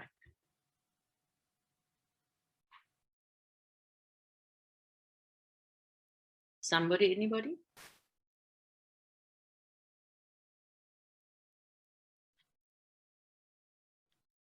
Nobody's going to answer. So remember, I spoke about courage, and I'm wondering if someone would have the courage to speak up. A conscious leader is someone who develops their growth and steps into their power. Tuhira wants to answer. Please, Tuhira, put your mic on. Hi there, good afternoon. I think for me... We can't hear you all that well, Tuhira. Can you go louder? Hello, can you hear me now? Yes, better. Okay, thank you. Good afternoon. I think for me, answering that question made me realize that fear holds you back from things that are easily achievable if you put your mind to it. If you don't necessarily succumb to the fear, you can achieve a lot of things. Right. Thank you so much, Tahira. One more comment. Iman, you wanted to say something? No? Yes, sorry, I also just wanted to share some insights because for myself, asking myself the question, really sitting back and thinking about it. And sometimes what you really want to achieve is something that you just need to put on the back burner. And you need to just really focus on other things because other things are more important, and as an alumni, you're more focused on, okay, I need to start working, I need to get some experience, I need to gain working experience. And I think that was the biggest thing for myself. So as Nazana mentioned, it is important to also join small companies. It's not necessarily that you need to join bigger companies and ensure that you have a big title next to your name with the company that you're with. So in my case, like I said before, I would need to just take any opportunity that came about. And for myself, it was just very important for me to first see what the working world is all about, and then also just build my experience within the working world and see, practically how business actually works. Because for myself, and I don't mind sharing, my biggest thing is that I would want to start my own company. I would like to, have my own firm. So I think, that, and I mean, just thinking about it, having to seriously think about it as well. For myself, it's challenging as well because yes, I have a degree. I have been a student, but I don't have a disposable skill. I can't sew, so I can't sew and sell things. I can't bake and sell things because it's not a disposable skill that I have. My skill is more like, okay, if I'm going to start a business, I feel like I need to first have a business plan. It needs to be legit. I need to register my business and I'll take it from there because I can't just make things to sell. So I think that is the biggest challenge for me. Yes, thank you, Iman. Thank you. I think you make a very important point, and I want to say the two are not mutually exclusive. You have in mind what it is you do want, and you have in mind what it is you have to do on your way there. But it is still true that in every moment we make decisions out of either fear or faith, and that's the difference. And I think I'm wanting to demonstrate that, or rather speak to what a conscious leader is, and speak to that. Thank you, Iman. That sense of self that we step into, and sense of self-awareness. So let me go back to sharing screen, and we're there. Come on. Right. Leaders in locating themselves as they ask the question, where am I? We offer this tool, a line, a simple black line. At any moment, all leaders and all people are either above the line or below the line. Our location describes how we're being with what is occurring in our life right now. If we are above the line, we are open, curious, and committed to learning. If we are below the line, we are closed, defensive, and committed to being right. Stop right now and simply ask yourself, where am I? In this now moment, am I above the line or below the line? Typically, when people are below the line, they believe certain things about the world. For example, they believe there is not enough. It could be that there's not enough money, or time, or space, or energy, or love. People below the line also believe that their story about the situation is right. People below the line also believe that there is a threat out there. Something or someone is threatening their desire for approval, control, or security. And people below the line see the situation as serious. The deeper below the line they are, the more serious things look. People below the line tend to behave certain ways as well.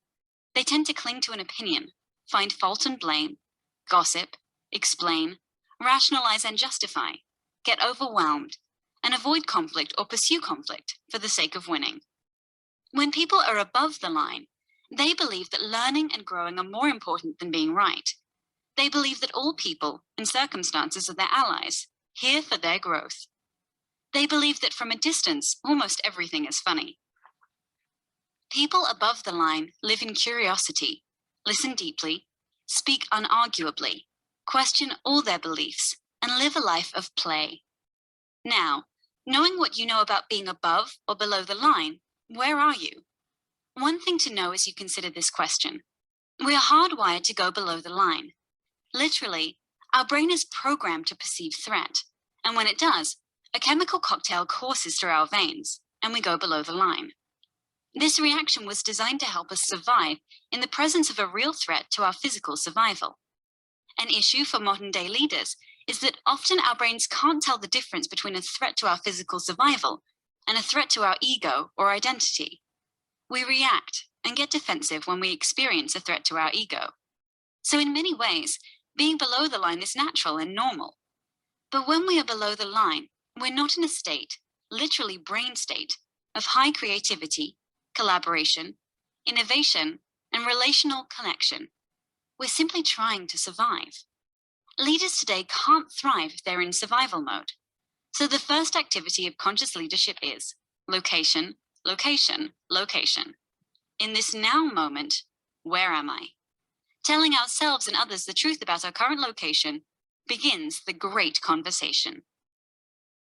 And so, I have 20 minutes to talk about something that we unpack over the period of 12 whole months. And I thought bringing this video to you is possibly just sort of a peek into an understanding of what conscious leadership is and why it is important in every moment of your life. And I so wish I could take comments, but I know that I'm going to go over time if I do. And so this is the input for me on an understanding of, or maybe asking yourself if you want to know more about how to become to remain a conscious leader if you already are that. And so I'm very loath to, but I can't, unfortunately, have to move to the next slide. Leaders in come on. themselves as I don't understand. leaders in locating themselves. There we go. So we said we can talk about conscious leadership and personal mastery and what therefore is personal mastery. I don't lecture. I would normally have engaged you as an audience on what you believe personal mastery is. But at its root, it is about self-awareness. And it is about the willingness to connect to self. Because, earlier on, when we spoke about what we have to do now, often we then set aside what we're feeling, or our connectivity to ourselves, or our connectivity to the range of emotions. It was always so amazing for me when I sit with a client, a coaching client, and ask them, so what is your joy? And they're completely dumbfounded because they've set themselves aside so much in their lives that they're not connected to self. And when you're not connected to self and you don't keep reconnecting to self when things go awry in your life, then how do you stay connected to others? And if you don't have that open line of connectivity, how do you lead others? And it does require you to step into your vulnerability. And it does require courage. And it does require the knowledge that you never need to do this alone. So right now I want to ask you, and you don't have to answer this, how many of you have life coaches? I know it always seems so impossible to get a life coach when you don't have money, but speak to us. We have ways and means, because I think if South Africa is going to play its best game in world rugby, they could not possibly do it without having coaches. Likewise with you, if you're going to play your best game, understand you don't have to do it alone. And yes, we all step into stealing each other's energy and control dramas, and then we get into an addictive life where we either, out of fear, let's just say out of fear, instead of stepping into sustainable living systems. And so here's an exercise I'd like you to take home. If you know what you want in life, if you know where you're going, if you engage self-awareness, what is it that works in your favor to get where you want to get? In other words, what are the people, thoughts, foods, beliefs, behaviors, and habits, and so on, that gain you energy, that motivate you, that make you feel you can get there? And what drains you? What are the people, thoughts, foods, beliefs, behaviors, and habits that drain you? And yes, foods. I know I shouldn't do as much sugar as I do, for example. I know that wheat, when I've had bread, my energy lacks. So what is it in your environment? And then the most important question for me is, how much time are you spending in that which drains your energy? And how much time are you spending in that which gains you energy? So I'd like to take some questions at this point, and I'm going to stop share in order to do so. Okay. Thank you very much, Patricia. Unfortunately, we are seriously short on time. So if there are any questions that would like to be posed to Patricia, if they can be put in the chat, and we will then pose them to you post event. But we do need to make allowance for our other speakers who have also run into some time difficulties. But Patricia, thank you very much for absolutely insightful presentation.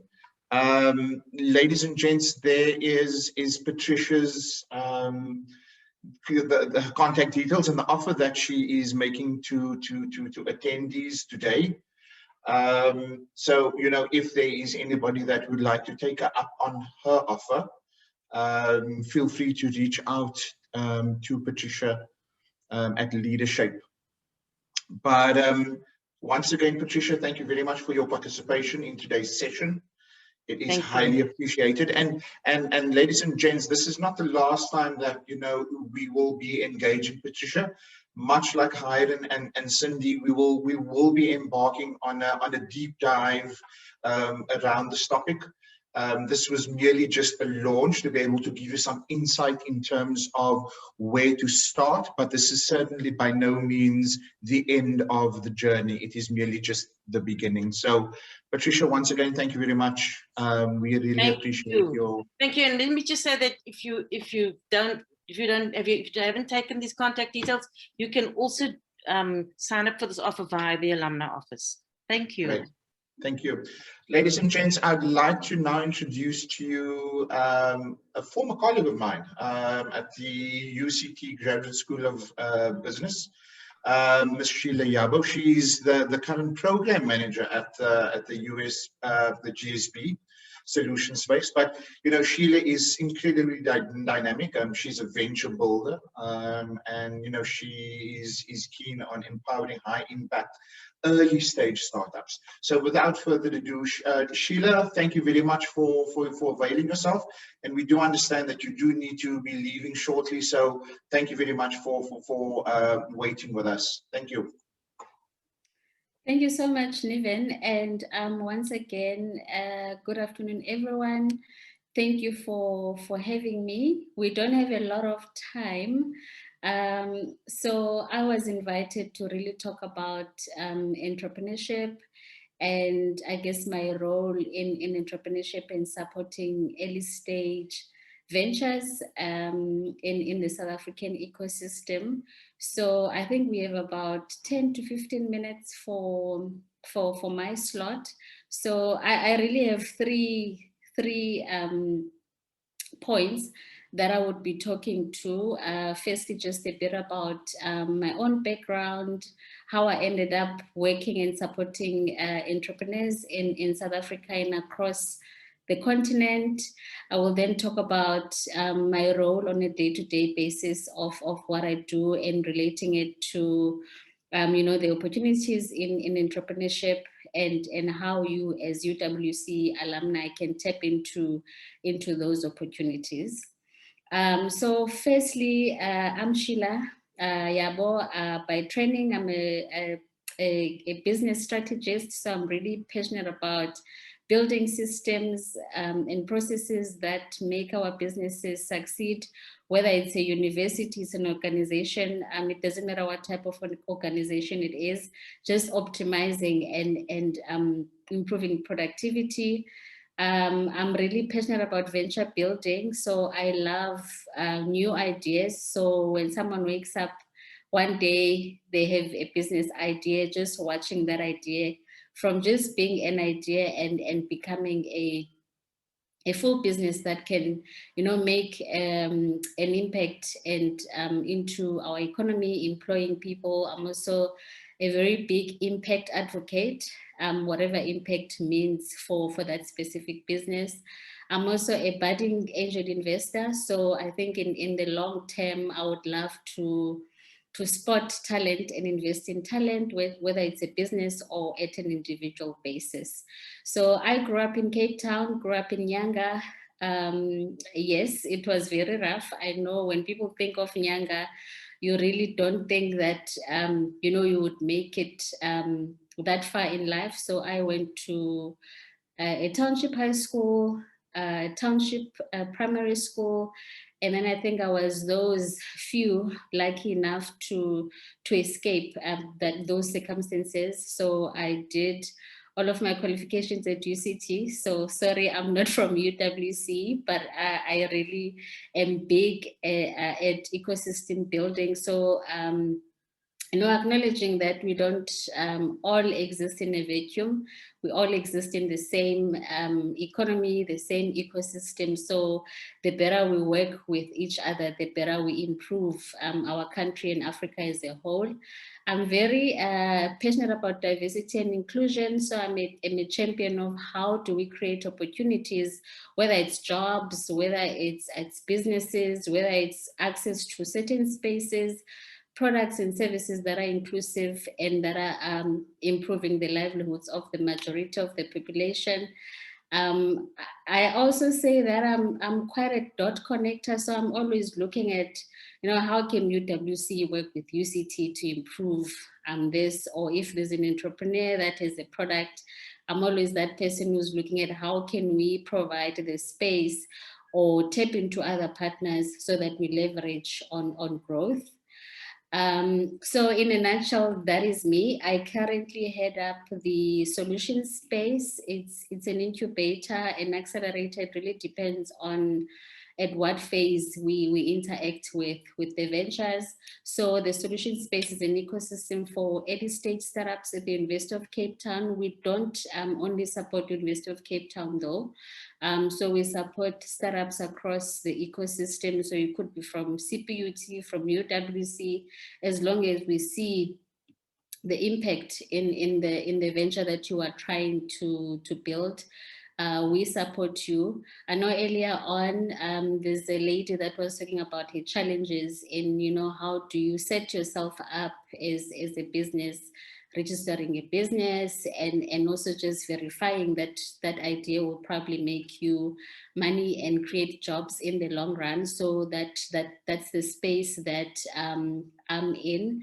We run various programs and they are all to support and nurture the next leaders in SA and Africa as a whole, but focusing on how do we support SMEs and entrepreneurs to have a space where they can take their ideas from just being an idea to becoming startups.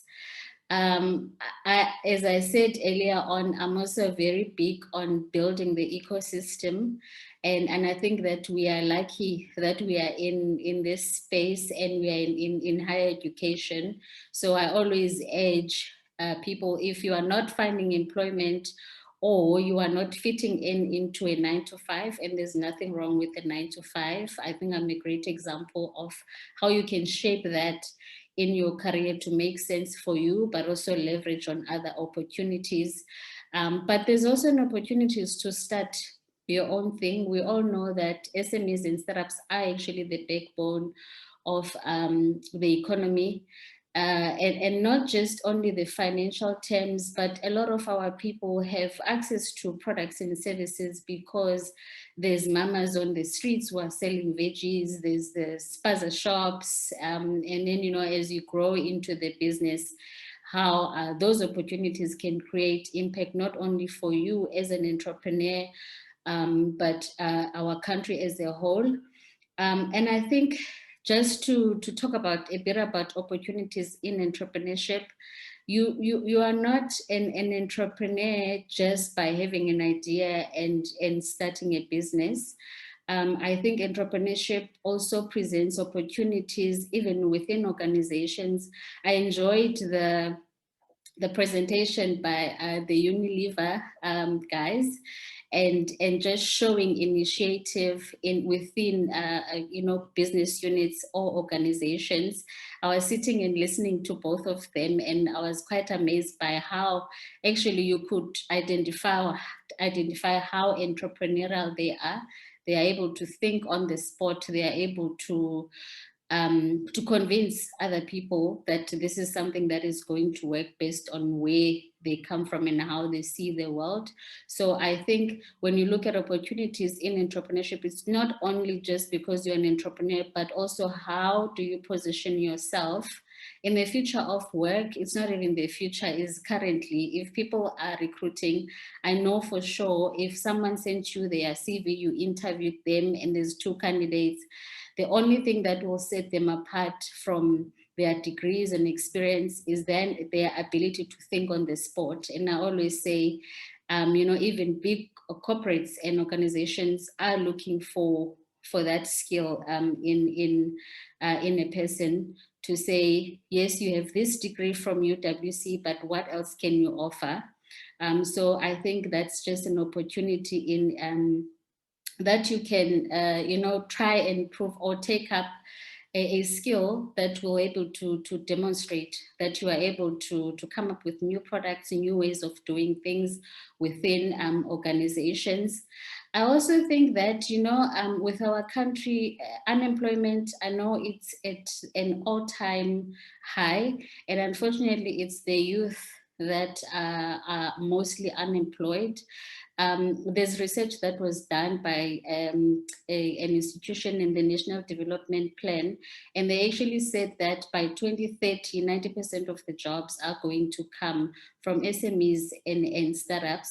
So I guess because we are talking about UWC recent alumni and also alumni from other years, it's also important to understand that yes, you can be job hunting, looking for work at other places, but also there's a real opportunity to look at in your own areas, in your own families, looking at, you know, the difference in how an average South African and a middle class person is able to access different things, different products, different resources, even different spaces according to where they are, and really saying, we know that things have shifted, but we have a long way to go as a country. And you as an entrepreneur or as a budding entrepreneur, the ability to identify that in this market, there's space in food and beverages, for instance. Nutrition is a big thing in our country. So just looking at, you know, the opportunities that exist for youth and opportunities that exist within entrepreneurship. And of course, having the goal of, while you are going into entrepreneurship, to sustain yourself and your family, but thinking long term and big impact on how you can get into this space and improve your own life and others through creating employment and new products. Lastly, I mean, if you look at my profile on LinkedIn, you'll see I work with a lot of technology-based startups. And I think to end, I know it's a very attractive space. We all want to get there.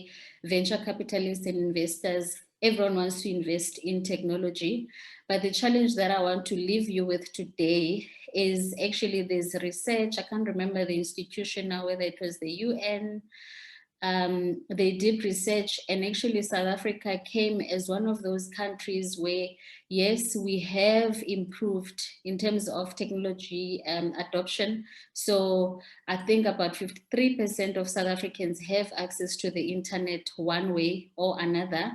But the challenge that I'm bringing to you is to say that actually, even though most of us have access to the internet, to smartphones, not everyone has access to unlimited Wi-Fi. Not everyone is able to afford data. We know that data it's crazy. The amount of money that you have to pay just to access job search engines, job search websites.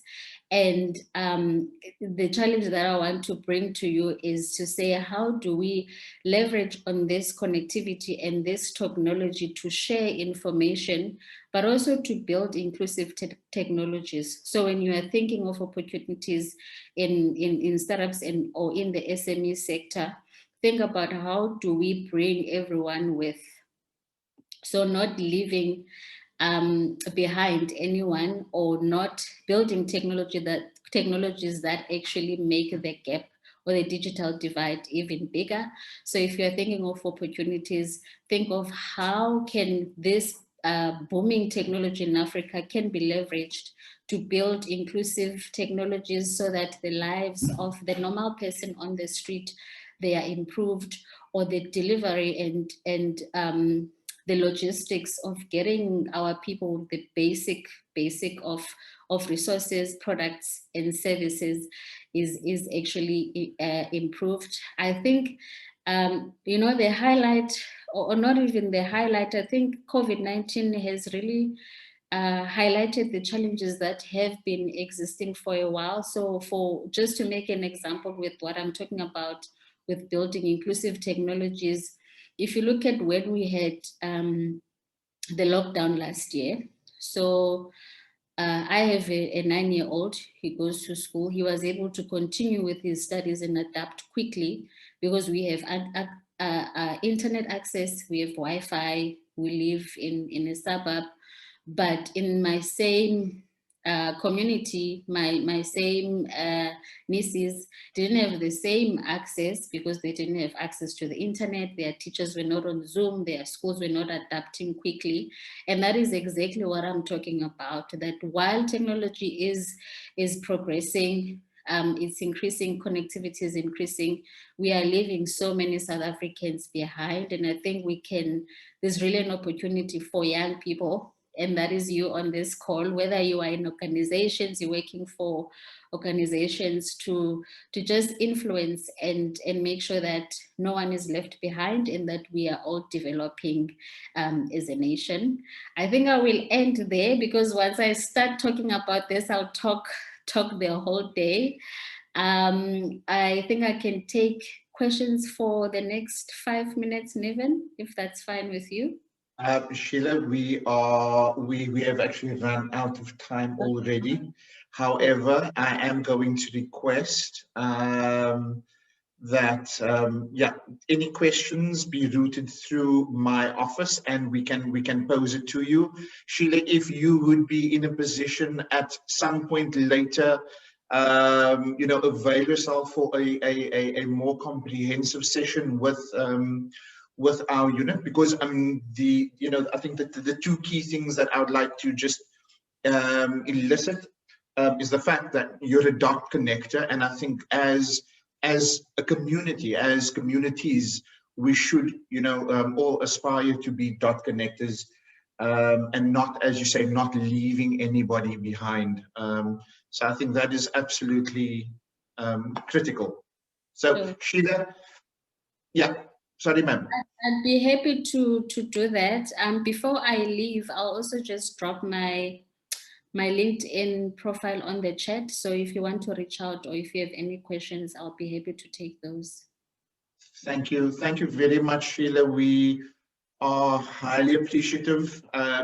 You are, I mean, you're growing in leaps and bounds, and you know, just your skill and expertise is highly appreciated. So, ladies and gents, thank you very much to you, Sheila. Much appreciated, ma'am. Thank you so much. Bye, everyone. Ladies and gents, our alum, I'll now like to introduce to you our Director of the Center of Entrepreneurship and Innovation at UWC, Charlene Duncan. Charlene, I do appreciate your willingness to be here with us today. I think it will, you know, probably latch on to where Sheila has already left off. Charlene. Thanks very much. Thank you very much, Nevin, and the rest of your team for giving me this opportunity. I've shortened my presentation quite a bit. I'm mindful that we've been online for a long time. And I think what excites me is that there's so many cross lines. So there's such a lot of connectivity around, you know, what everyone has said. Just thinking back to when Nazrana spoke, she spoke about collaboration, and she started speaking about not working in silos, and just listening to Sheila now speak about being a dot connector. I think, you know, already, and we've heard the word network a lot, there's a lot of synergy in terms of what we're doing today. So I'm going to start off, and I'm going to very briefly, I'm going to try and do this in 10-15 minutes because I'm mindful of time. For those of you who do know me, I am extremely passionate about this topic, and I can talk on, and what I'm going to try and do in 10 and 15 minutes is something that normally takes a good few hours. But I want to just almost stir and ignite some thoughts and some energy, and I'm hoping that will just get you going in terms of thinking about entrepreneurship. You know, we don't often think of entrepreneurship as a career. Entrepreneurship is something that we end up doing because we can't get a job. We don't make a conscious effort, and I'm not going to repeat a lot of what Sheila has said, and also just some of the energy and the thoughts that we got from Unilever. But I want to challenge us all to think about entrepreneurship as a career, because it is a career. You know, when you embark on this journey of entrepreneurship, there's one other thing that I think is important to highlight, particularly for us as South Africans. When you embark on the journey of entrepreneurship, you are going to fail. You know, failure is an important component, developmental component, and it's important to be able to fail so that you can know how to pick yourself up and get moving again. But in our culture and in our communities, failure is seen as a negative experience. And so we are taught that entrepreneurship isn't a career. You know, if you're an entrepreneur, you don't really have a job, you're lazy, you can't find a job. And we are also kind of taught that it's not okay to fail. You know, failure is not part of our developmental strategy. And so here are these two things which I basically just want to plant. There's not enough time to unpack all of that, but to get you to think about that. And I want to make the case this afternoon for highlighting that there's an entrepreneurial revolution currently taking place. We've heard some of the earlier speakers speak about why entrepreneurship is the backbone of our economy, where many of the jobs are going to come from, future jobs are going to come from, the importance of developing the local economic players. One of our earlier speakers also briefly touched on the informal economy, the spaza shops, the fruit and veg sellers, and how that will become an important aspect of our economy. But there is this entrepreneurial revolution taking place globally. And again, through COVID, we've been able to see this. We've seen that many new jobs are being created by entrepreneurs. We've seen innovation, we've seen new patents, and we've seen much new wealth coming out of this entrepreneurial revolution that I'm talking about. I also want to say, and again, Sheila touched on this, that entrepreneurship takes many, many different forms. we teach I'm going to talk a bit about an entrepreneurial mindset a bit later, and I'm going to talk about some aspects of an entrepreneurial mindset and competencies of an entrepreneurial mindset. And I want to encourage you that the competencies that you acquire through this development of an entrepreneurial mindset is not just so that you can go on to become an entrepreneur. We recognize that many of our students don't always want to become entrepreneurs, but these competencies facilitate and assist them in terms of employability. And I think a very good example of that employability and that innovative and entrepreneurial competencies that we've seen displayed today was through the stories of the two Unilever speakers who spoke to us today. I think there's another thing that I want to demystify, and that is to say that entrepreneurs come from all race, gender, age group. There is no single prototype for an entrepreneur. In fact, I believe that entrepreneurs are more different than alike. More critically, I am of the belief that they are not born, but they are made, and that in South Africa, every single citizen is rich in entrepreneurial potential. So how can we support this entrepreneurial revolution? And a lot of the work that we do, both with students at UWC, and I'm going to give you an example of more recently what opportunities we're creating for alumni. And we also do a lot of work in training and development in the enterprise development space. And I'll very briefly touch on that as well. So developing an entrepreneurial mindset has two elements. It's about the way you think and the way you act. So I can't remember who spoke about agency early on. I think Nazrana touched on that when she spoke about a growth mindset, and she spoke about self-awareness and how we see ourselves. And so that thinking component of an entrepreneurial mindset is exactly that. It's about, how do I see me? How do I understand me? How do I relate to me, others, and the world in which I operate? How can I do things more differently? How can I recognize opportunities? How can I embrace innovation and change? And again, the issue that I wanted to demystify right up front, how do we develop a tolerance for failure? The acting bit is more about the doing. So how do I experiment? How do I adapt? How do I become willing to take risk? How do I become more resourceful? How do I use some of the tenacity and the resilience that I have as a South African to overcome obstacles? And I don't want to repeat what many have said about COVID and about how COVID has exposed some of these inequalities. And I'm sure if we think through some of our COVID challenges, some of that entrepreneurial mindset, tenacity, resilience, risk, and some of the things that we had to do facilitated an easier journey for us in terms of our more recent experiences. So through this entrepreneurial mindset and many of the programs that we've designed, and we talk about experiential learning and we speak about the flipped classroom, we try and build in this entrepreneurial mindset. And what this entrepreneurial mindset is about embedding competencies. And I'm going to mention some of the competencies, and then I'm going to talk to a practical program example. So we want to build competencies like opportunity recognition. And I think that speaks to a lot of things in terms of that we've already heard this afternoon. Opportunity assessment, creative problem solving, resource leveraging, guerrilla skills, mitigating and managing risk, planning where nothing exists, value-based innovation, building and managing networks, the ability to maintain, focus, yet adapt, and implementation of something novel or new. Now, normally I would spend quite a bit of time talking through that and giving you some practical examples. But for now, I just want to highlight that that's what I'm talking about when I talk about the development of a entrepreneurial mindset, and why that mindset is so important in terms of graduate employability, and why that mindset is so important if you either want to go on to become an entrepreneur, or if you want to go on to work in corporate, academia, or government, and have that mindset of innovation, entrepreneurial, leveraging resources, team building, etc. How do you embed that in the work that you do? You know, many people, I often talk about the concept of an entrepreneurial university, again, a whole other workshop that I can talk about. But Often people say, you know, we are resource constrained. Where do we find the money? You don't always need money to be entrepreneurial. It's about looking at what do I have? And how do I repurpose and how do I optimize and how do I use that network collaboration, you know, connecting the dots? How do I use all of that to be more meaningful in terms of the way that I go forward? Very quickly, I want to touch on a current project which you may have heard of. It's called Startup Sprint. It's a virtual incubator.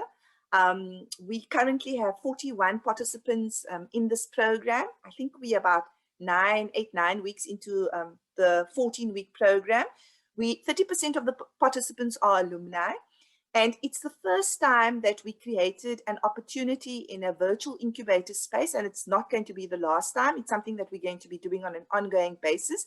So please keep a lookout for those opportunities. And this particular startup sprint is in partnership with one of our many international partners. This one is Mashuri. It's an online platform. And the idea was to target candidates who already have a business idea. The focus is around business model design and market validation. And the main objective was to set up a customer base and to get founders to actually be able to find customers and sell their products. It's a very, very exciting project. We're going to have a demo day. I'm going to, through the alumni office, invite you to that demo day so that you can have a sense of what the final product is like. And just to say that many of these competencies and many of the things that I've spoken about is built into a program like this. I did say our partner was Mashuri, who's an international partner, but we have many international partners. I'm currently also working on the US South African Higher Education Network, where we're also building a virtual incubator for the US and the 26 South African universities, working with the Department of Higher Education and Training. And here is also going to be an opportunity for alumni to be part of the pilot project, which we're hoping to launch later this year.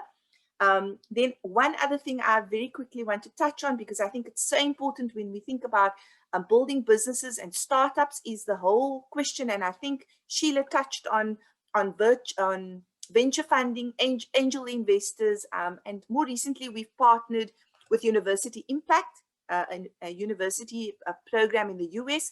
And we are 4 UWC students currently on this program who are taught how to look at venture capital opportunities, how to engage angel investors, and we wanted to build seed funding and the whole funding venture capitalist component into our incubators right from the beginning, so that we don't set businesses up for failure, but that we build meaningful pipelines and that we speak to all the various components.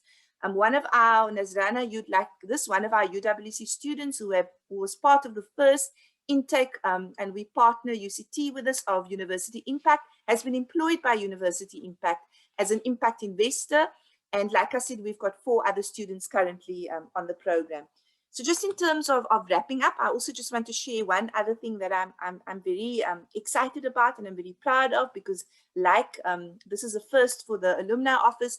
We also have a first, and it's a first for South Africa. We have a fashion incubator at UWC that we've partnered with in terms of WSA. There's a fantastic opportunity, and I want to build an opportunity for our alumni into that as well. So I really want you to look out for that. A lot of what I'm sharing now, I'd like to think that I'm good at sharing on social media. So we've got a very interactive Facebook page. Our LinkedIn, my personal LinkedIn profile is quite updated. We have our own UWC Center for Entrepreneurship and Innovation website. And we often share in UWC newsletters and online platforms. So I hope I sparked some enthusiasm for this development of an entrepreneurial mindset, that I sparked the concept of entrepreneurship is a career, that these competencies aren't only competencies that we build into our program. You know, you may say, you know what, entrepreneurship is not for me, but that you understand the link into corporate entrepreneurship, and whether you go on to work in academia or wherever else you may find yourself. So Nevin, I see you appearing there. I try to squeeze in as much as I can, and I know that I spoke very fast, but you're able to access me. I'm based at UWC. I really am passionate about seeing how we can partner with Nevin's team and how we can create more opportunities. Thank you very much for the opportunity to share. I really enjoyed it. Thank you. Charlene, thank you very, very, very much. I think you've blown everybody's socks off. And yes, I think there will be a number of opportunities that will arise, and I think it's a perfect segue. Entrepreneurial, the entrepreneurial mindset. And with that, Charlene, I'd like to be able to thank you, and in doing so, introduce to you our next speaker, also fellow alumnus, Mr. Donovan Mulder. Donovan is the CEO and founder of Kinetic Skunk IT Solutions, and I think Donovan is probably one of thousands of entrepreneurs who embody, the principles of, having to be tenacious, having to be resourceful, having to take risk. You cannot be an entrepreneur and be risk averse.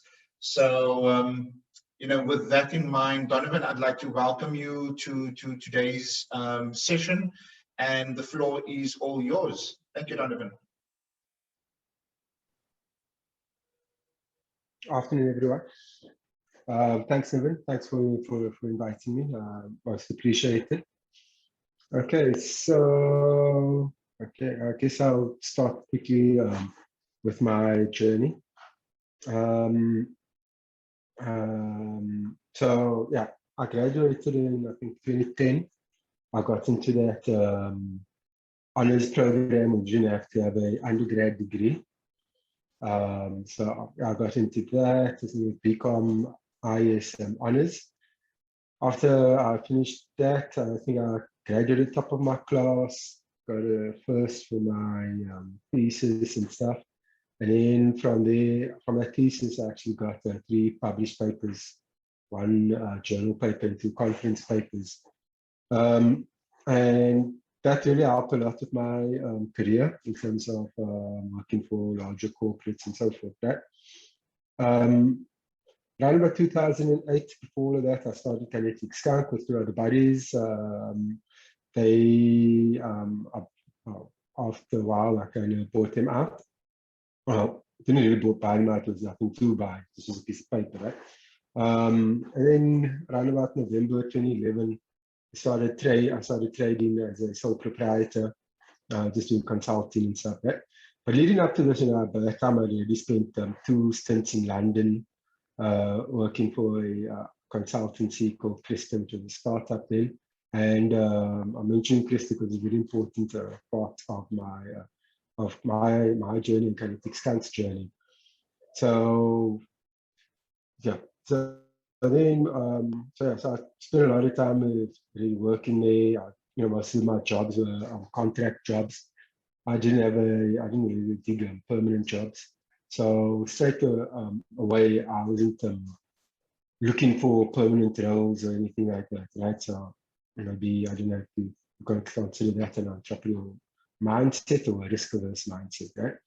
So from there, or a non-risk-averse mindset. So from there, I after started trading Kinetic Skunk, to sort of just a billion vehicle. About 2015, August 2015, became a micro business. I had my first 3 interns, and that's when things became intense, right? It was all self-funded with my personal debt, right? And so there were months where I'd pay my bond, another month I'll pay my car. Okay. So I had to alternate that. And that was quite a painful experience, humbling experience. But yeah, I stuck to my guns. Right? At some stages I didn't know how it was going to turn out. But I stuck to my guns. And now we about 30 people. and we deliver quite, the services that we deliver are software quality assurance, cloud engineering, DevOps, DevSecOps, security, automated testing, and so forth. So basically, our business is, if you can imagine the software delivery pipeline as a conveyor belt, and the people who build the things that goes onto the conveyor belt are the devs, and we take care of everything else. Right? We make sure that that software gets deployed into target environments and people can consume it, and the user base can consume it. So that is, in a nutshell, Kinetic Skunk. My personal journey is obviously tightly coupled to Kinetic Skunk, and yeah, tightly coupled to Kinetic Skunk. Yeah, and it's been quite a ride. We've got offshore clients, onshore clients. So going back to what I mentioned about Cresta earlier. So you could say I'm an alumni of Cresta as well. Out of that startup, which I worked for in the early 2000s, 2001, 2, 3, and 4, I think, in London. A few of them started their own businesses, right? And one of the more successful ones called Spike 95, and I kept in contact with the guys at well, the founders of Spike 95 now, and the directors, and we're doing a lot of work together.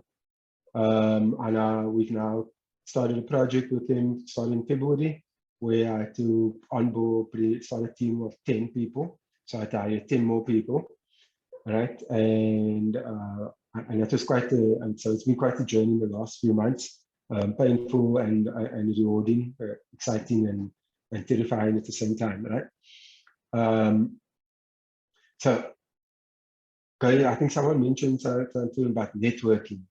So when I worked in the UK and I started learning all these things about what we're doing now at a much in-depth level, I realized an opportunity there, and I literally told myself, learn everything about this. This is your meal ticket. I remember having that thought, right?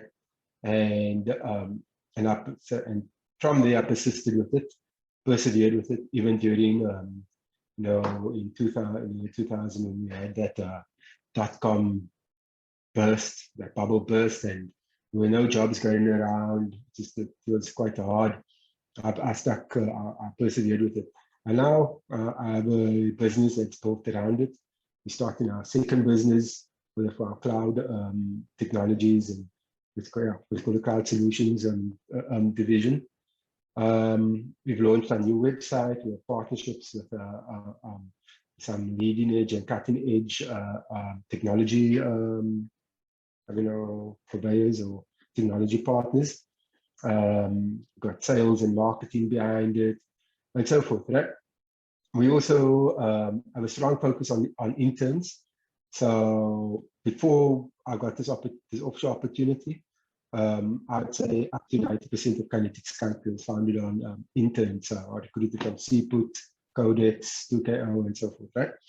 And that is also quite a journey because you have to build a business, train people, to work on projects, deliver on projects as well. So that's been quite exhausting, right? And that's the part of entrepreneurship that I think people don't really talk enough about. It is exhausting. It is you need to persevere. So it's literally, the same blood, sweat, and tears. Okay, figuratively, it's that, right? It is crazy. Some nights I'll be in bed and I actually just I have to consciously take myself out of that thought crushing situation, right? It's a tough part, right? And that's the make or break part. So I think, in my opinion, being an entrepreneur, being a business person, being someone that creates jobs, building a company is largely a function of pain and how much risk you're willing to take.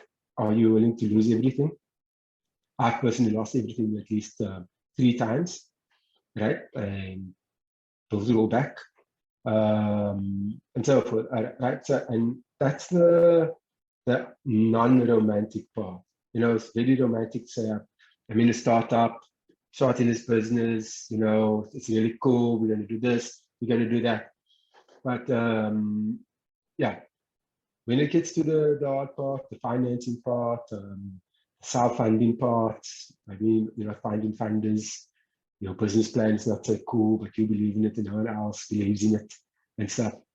That is really, I think, where you have to, where it's make or break, right? So how much pain can you take? How much are you willing to lose? You know, I think it's a function of those two things. How many times you're willing to lose it as well, right? But I mean, if you push through, you persevere, you'll make it, right? Some people will be entrepreneurs and some people will work for entrepreneurs, right? And that's just the nature of that. I think that's all I have to say. I've got a presentation, I think. Yeah, there we go. This.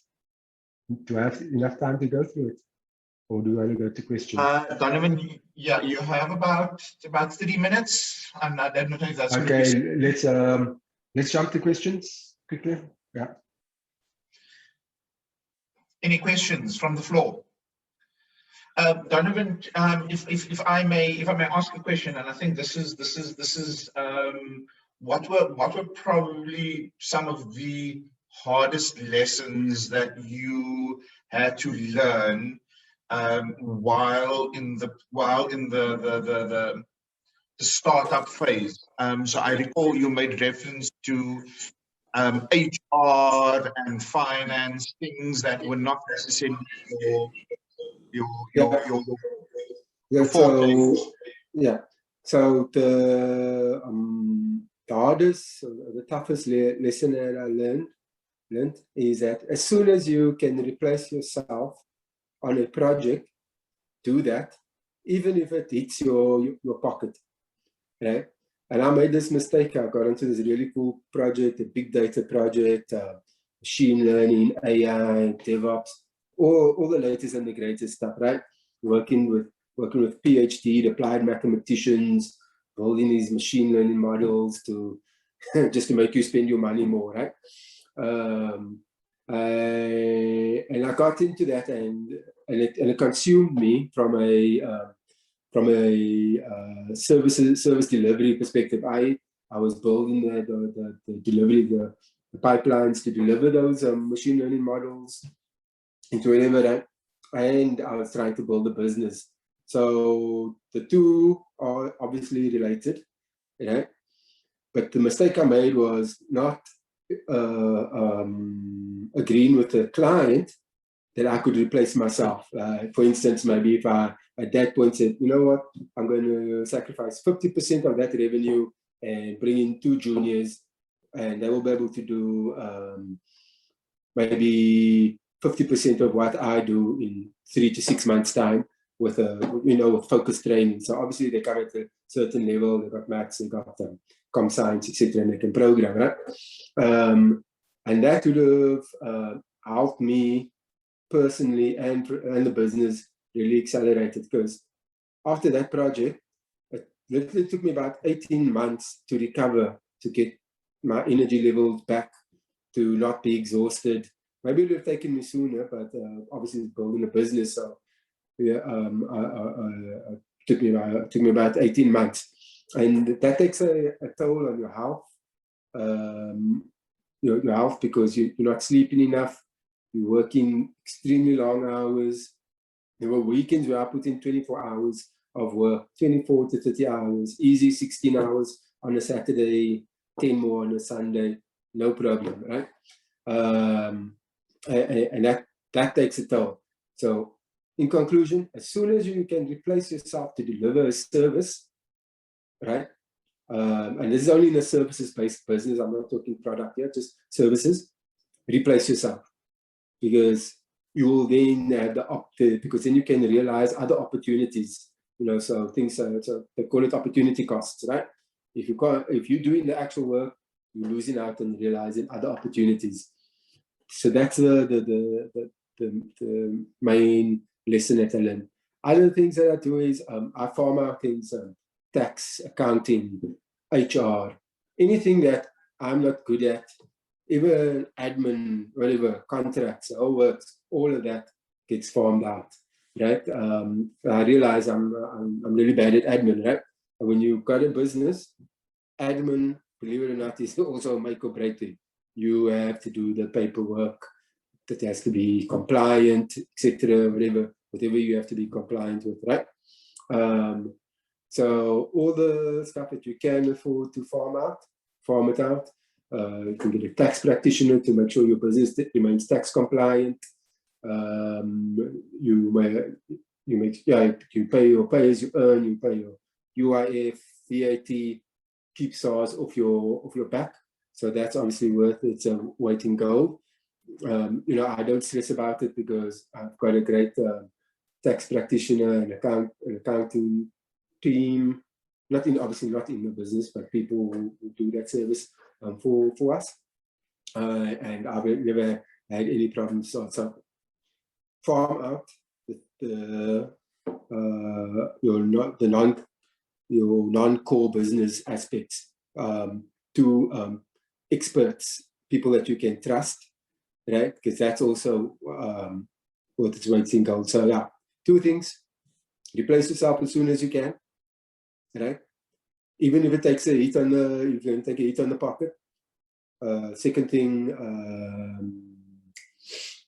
farm out the stuff that you're not good at, right? And even if you're good at it, if it means that you're actually using that to work in the business, train someone to do it, and then work on your business.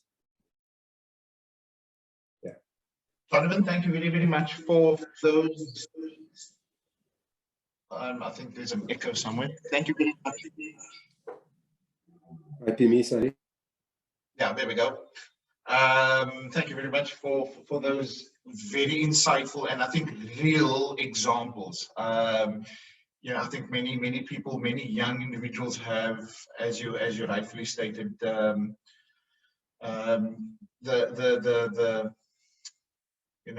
pretty warm fuzzy feelings about being an entrepreneur, but as you rightly stated, it's blood, sweat, and tears, and oftentimes it takes its toll on one as an individual. Jacqueline, I acknowledge you did have your hand up. I am going to ask that you please put your question in the chat box, and we will pose the question to Donovan. But we do need to move along. Donovan, once again, thank you very, very much, and wishing you everything of the best. You and Kinetic Skunk, everything of the best. You two are inextricably linked.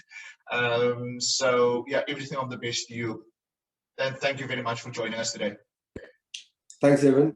It's an honor to have joined this session. Thanks. Thanks. Ladies and gents, it now gives me great pleasure to introduce to you, Think Shifter, global speaker, NLP life coach, author, and thought leader, Dr. Alex Granger. Dr. Granger, thank you very much for availing yourself to be with us today. We acknowledge that we have run over time, and significantly so.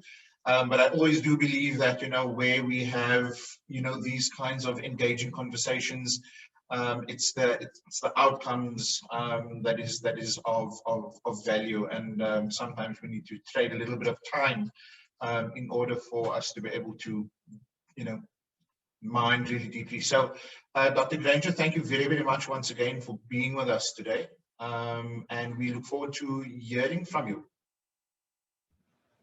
Thank you very much. Thank you very much, Naveen, and really a pleasure and a privilege for me to be here.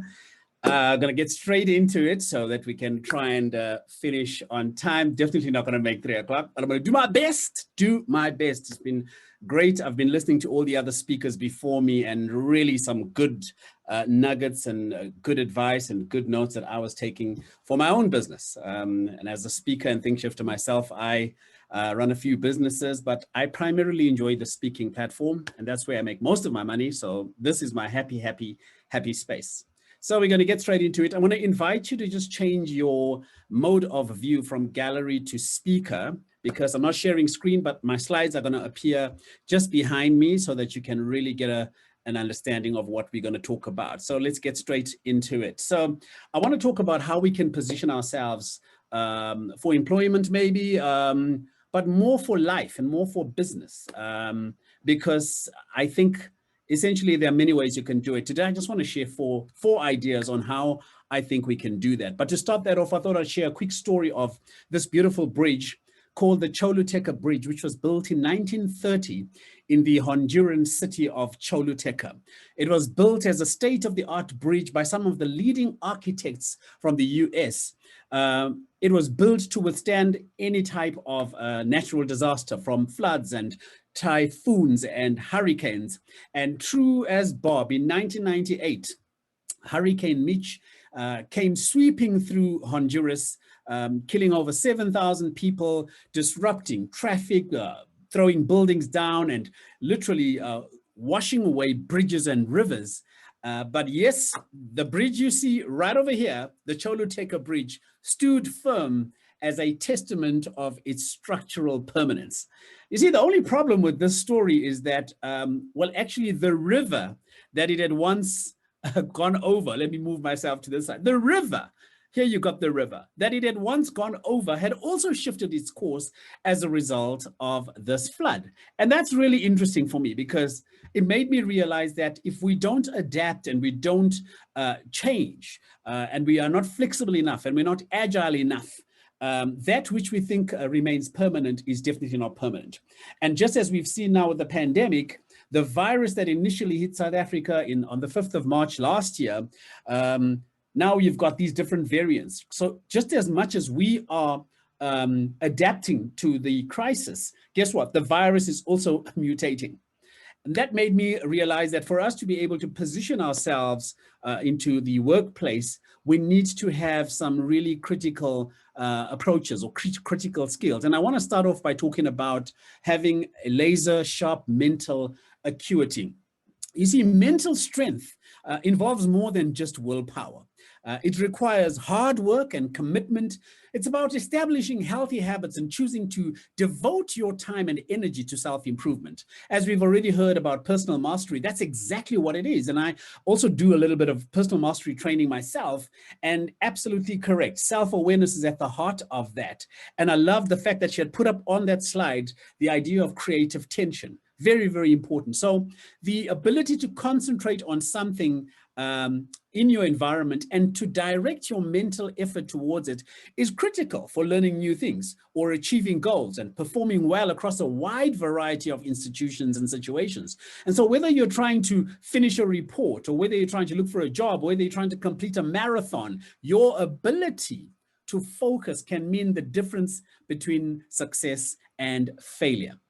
In fact, Zig Ziglar puts it very nicely when he says, I don't care how much power, brilliance, or energy you have. If you don't harness it and focus it on a specific target and hold it there, you're never going to accomplish as much as your ability warrants.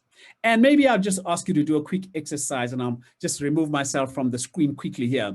As you can see on your screen, there's this blue faded circle, and in the middle, there's a red dot. If you take about 5 to 10 seconds and to focus intently on the red dot, what do you think happens? Just do that for about 5 seconds. Concentrate intently just on the red dot. Focus completely on that. What do you see? What happens? It's almost a rhetorical question, because I think if you do it right, you will realize that the blue circle that goes around that red dot, it disappears. It's amazing. Our brains are so powerful that they can actually focus and concentrate on something so powerfully that all the distractions that seem to be around us, the distractions of the inability, yes, I see you, Jen, the blue ring disappears. All the distractions of the difficulties of seeking employment, the fact that people want 3 years experience, this is the blue circle. The fact that, you know, maybe you got to start out as an intern, and that is a distraction. Maybe you need to start in a small company. That's a distraction. But look at the ultimate prize. It's the red dot. And that's a very critical thing. So although it's easier to kind of feel mentally strong when life seems simple, often true mental strength becomes most apparent in the midst of tragedy. So choosing to develop skills that increase your mental strength is the best way to prepare for life's inevitable obstacles, and there will be many. So many exercises exist that can help you develop mental strength. But let me just share with you just quickly 5 of those in the first part of my presentation. And the first one is about evaluating your core beliefs. We've all developed core beliefs about ourselves, our lives, and the world in general. Core beliefs develop over time and largely depend upon our past experiences, right? So whether you're aware of your core beliefs or not, they influence your thoughts, they influence your behavior, and they influence your emotions. Maybe not in that order. It's probably thoughts, emotions, and then behavior. But sometimes core beliefs are inaccurate and unproductive. For example, if you believe that you'll never succeed in life, you may be less apt to apply for a new job. And inadvertently, you may not present yourself well on job interviews. Therefore, your core beliefs may become a self-fulfilling prophecy. So identify and evaluate your core beliefs. Look for beliefs that are black and white, and then find exceptions to the rule. Very few things in life are always or never true. So modifying core beliefs requires purposeful intention and hard work, but it can change the entire course of your life. The second thing is about expending your mental energy, expending it wisely. Wasting brain power ruminating about things you can't control drains mental energy quickly. So the more you think about negative problems that you can't solve, the less energy you'll have left over for creative endeavors. So for example, sitting and worrying about the weather forecast is not helpful. If a major storm is headed your way, worrying about it won't prevent it. You can, however, choose to prepare for it. So focus on what is in your control. The third thing you can do is replace negative thoughts with productive thoughts. Although most of us don't spend time thinking about our thoughts, increasing your awareness of your thinking habits proves useful in building resilience. And I'm going to talk about resilience a little bit later. So exaggerated negative thoughts, this manifestation of negativity, such as, I can't ever do anything right. Those kind of things hold you back from reaching your full potential, from reaching your goals. So when you see yourself in that space, catch your negative thoughts before they spiral out of control. And then what you can also do is practice, get myself out of there, practice tolerating discomfort. Being mentally strong doesn't mean you don't experience emotions. In fact, mental strength requires you to become acutely aware of your emotions so you can make the best choice about how to respond. Mental acuity is about accepting your feelings without being controlled by them, right? The next point is really, get my presentation right here. Reflect on your progress daily. Reflect on your progress daily. This is very important. Many of us don't take the time to actually reflect on our progress daily. You could be cooking, you could be relaxing at home. Take some time just to sit back and reflect. How did this day go? Do kind of like a post-mortem on the day. Did I do the things that I said I would do? Give myself a thumbs up, pat myself on the back, whatever the case may be. Today's busy world doesn't lend itself to making much time available for quiet reflection. So try and find time for that quiet reflection. The second point in my presentation is about becoming you. Michelle Obama said, for me, becoming isn't about arriving somewhere or achieving a certain aim. I see it instead as forward motion. A means of evolving, a way to reach continuously toward a better self. The journey doesn't end. And so becoming self is really about 2 key things. It's about being authentic. You see, you cannot grow if you are not true to yourself. You might think you're getting somewhere, but in actual fact, you'll be frustrating yourself. You have to be honest with yourself about what you are passionate about and who it is you really want to be, despite critics and naysayers. The second thing is you want to believe in yourself. As author Richard Bach once wrote, he said, you are never given a dream. In fact, I might even have this as a slide. Yes, you are never given a dream without also being given the power to make it true. So no matter how discouraged you might get at times, you must know that if you can dream something, then you will always have everything in you to make it come true. You just have to believe in yourself. My third point this afternoon is about grit. So often we think that grit is about how we respond to extreme situations, or that big comeback from a major setback. But what about everyday circumstances?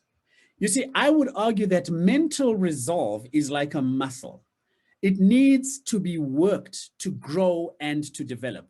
So choose to do the 10th rep when it would be easier to do just 9. Choose to create when it would be easier just to consume. Choose to ask the extra question when it would be easier to accept the status quo. So prove to yourself over and over again in many ways that you have enough guts to get in the ring and to do battle with life. And so grit isn't about getting an incredible dose of inspiration or courage. It's about building the daily habits that allow you to stick to a schedule and overcome challenges and sort of get rid of the distractions over and over again. Mentally tough people don't have to be courageous or more talented or more intelligent. They might just need to be more consistent. And I think of basketball player LeBron James. I mean, I was up this morning watching the Lakers playing against the Suns. Game number 3 today. They're in the playoffs, first round. And here's the thing about LeBron James, 18th season in the league. How does he keep this thing going? It's about consistency. He looks after his health. He eats right. He gets to practice before everyone. He works really tough during practice. He's like a semi-coach. After everyone's left, he remains and he's doing further practice. That's how he achieved it. You think of any of the basketball greats, whether it was Kobe Bryant or Michael Jordan or Akeem Olajuwon, any one of those, or any sport for that matter, consistency seems to be something that keeps coming up. Consistency. Ask yourself that question. How consistent have you been over the last few days, over the last few months? And there's ways that we can develop this grit. The first one is not giving up easily. You've got to be like that dog on the bone. You don't let go. You don't let go. You can be pinched or whatever. You don't give up easily. The second thing you can try to do is work even harder. There's no shortcuts to this thing. You've got to work harder. You've got to keep, your eye on that prize, and working harder is the way to do it. The third thing is try to maintain your focus. We've already spoken about mental acuity, that focus. Keep it there. Don't get, blindsided by the many distractions. Finish what you begin. I know many entrepreneurs that I've trained where they had a great idea. They started it. It didn't seem to take off. After 3-4 months, they gave up the idea. They started another idea. When I see them 2 years later, hey man, how's that idea going? Oh no, I'm already on idea number 4. Don't give up easily. Finish what you began. And then overcome those setbacks. Break them down, chunk them down or chunk them up. Break them down and try to understand the little pieces. Where did we go wrong? Where did we fail? As we heard just from our previous speaker, it could be that you failed because you didn't take note of your admin side, and suddenly now you've got a lot of tax debt. And then the tax man comes after you, and then all that money you thought you were making has got to go to the tax man. Or whatever it is, your server slacked or your product wasn't quality assured. All those things are important, but you've got to chunk them down. The last part of my presentation is about choosing courage over comfort. The road to success can be an uphill, and that climb takes courage. The noted author Brené Brown defines courage as leading with your heart. Literally, the English word for courage is derived from the Latin word for heart. It means wrestling with failure and putting yourself out there even when the outcomes are uncertain. It's not about being a superhero who doesn't show fear. It's about embracing transparency and vulnerability. This vulnerability, she says, is the birthplace of not only courage, but also trust, innovation, creativity, and adaptability, which are all foundational to success. And so Brené Brown advocates for choosing courage over comfort to enact the real gritty process of progressing towards your goals. This discomfort involves defining your own version of success, one that extends beyond the safe scope of what you're supposed to do. And so how to do it? Challenge yourself to take risks. Share a candid idea in a meeting. Reach out to a colleague or a friend you don't know that well, or ask for feedback so that you can grow and improve. On your own, schedule a brainstorming session where you can ask yourself honest, scary questions.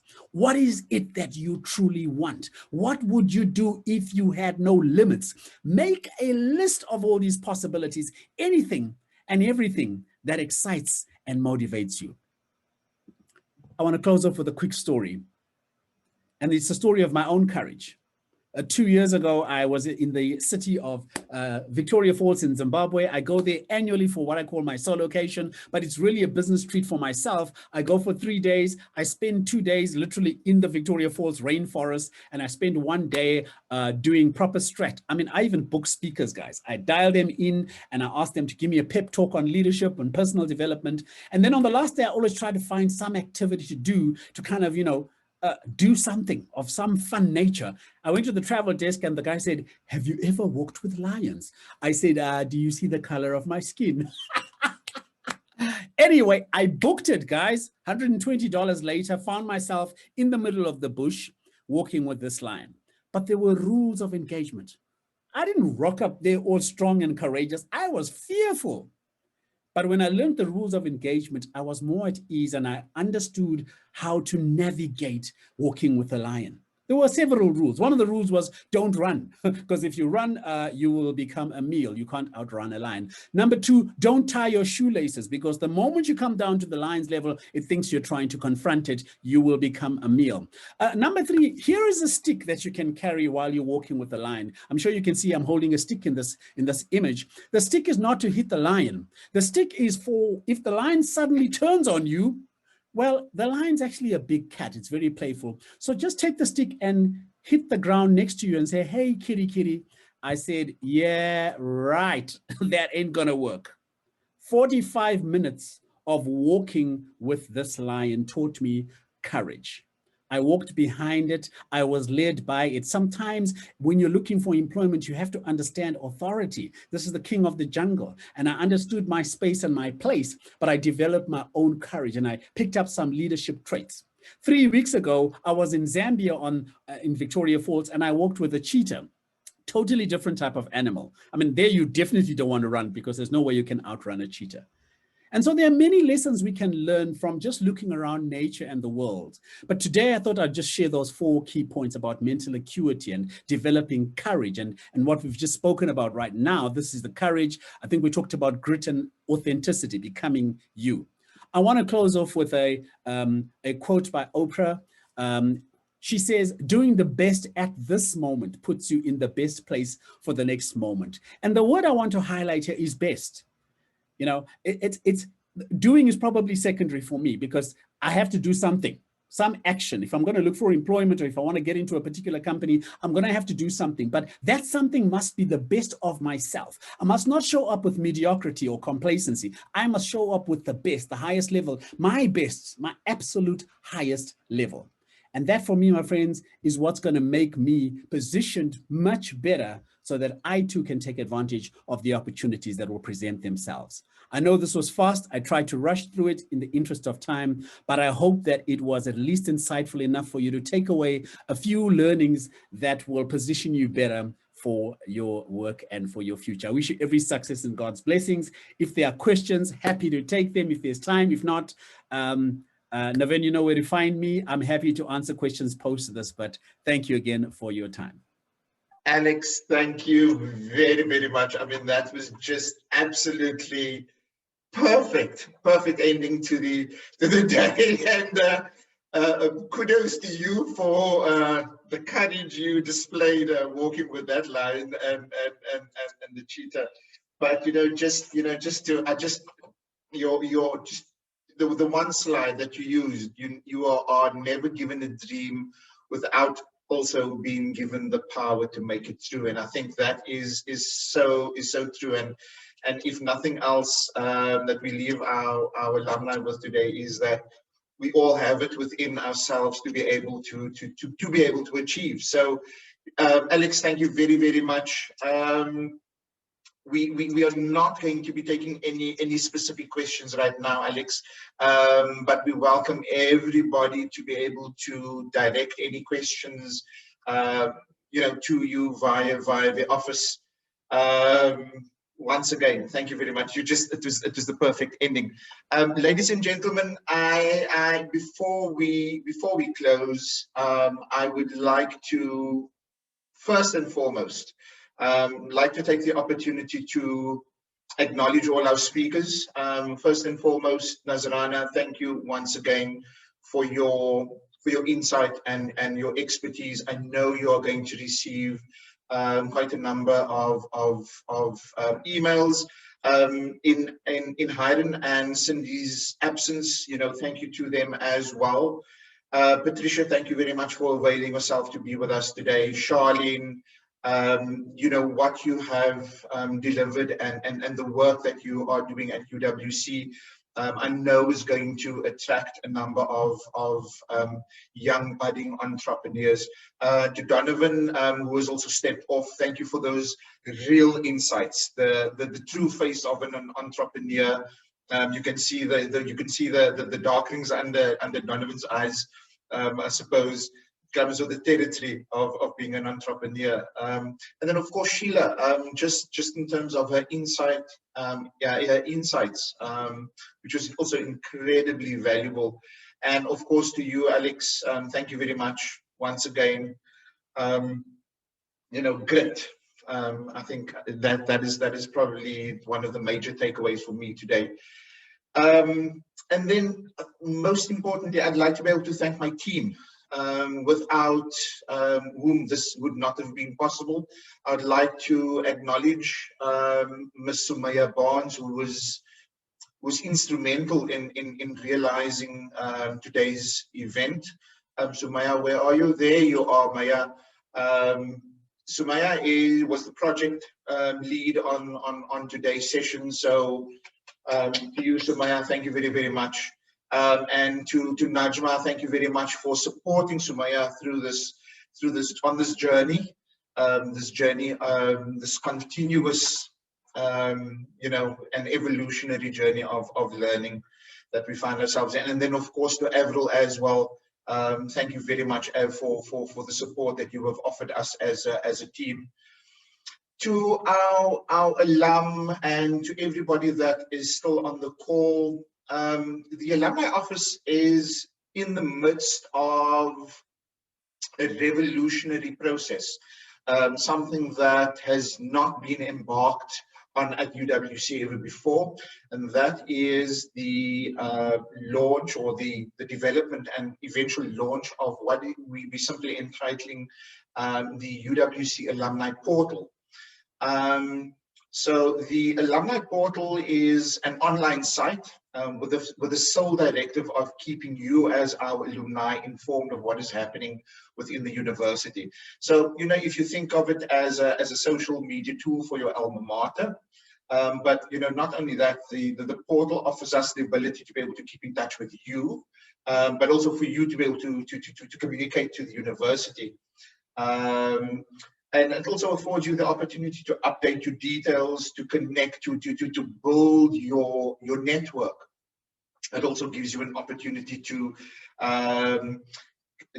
create your own networks, catching up with old colleagues, old friends, students, whether it be, the affiliation to a RES or a student association.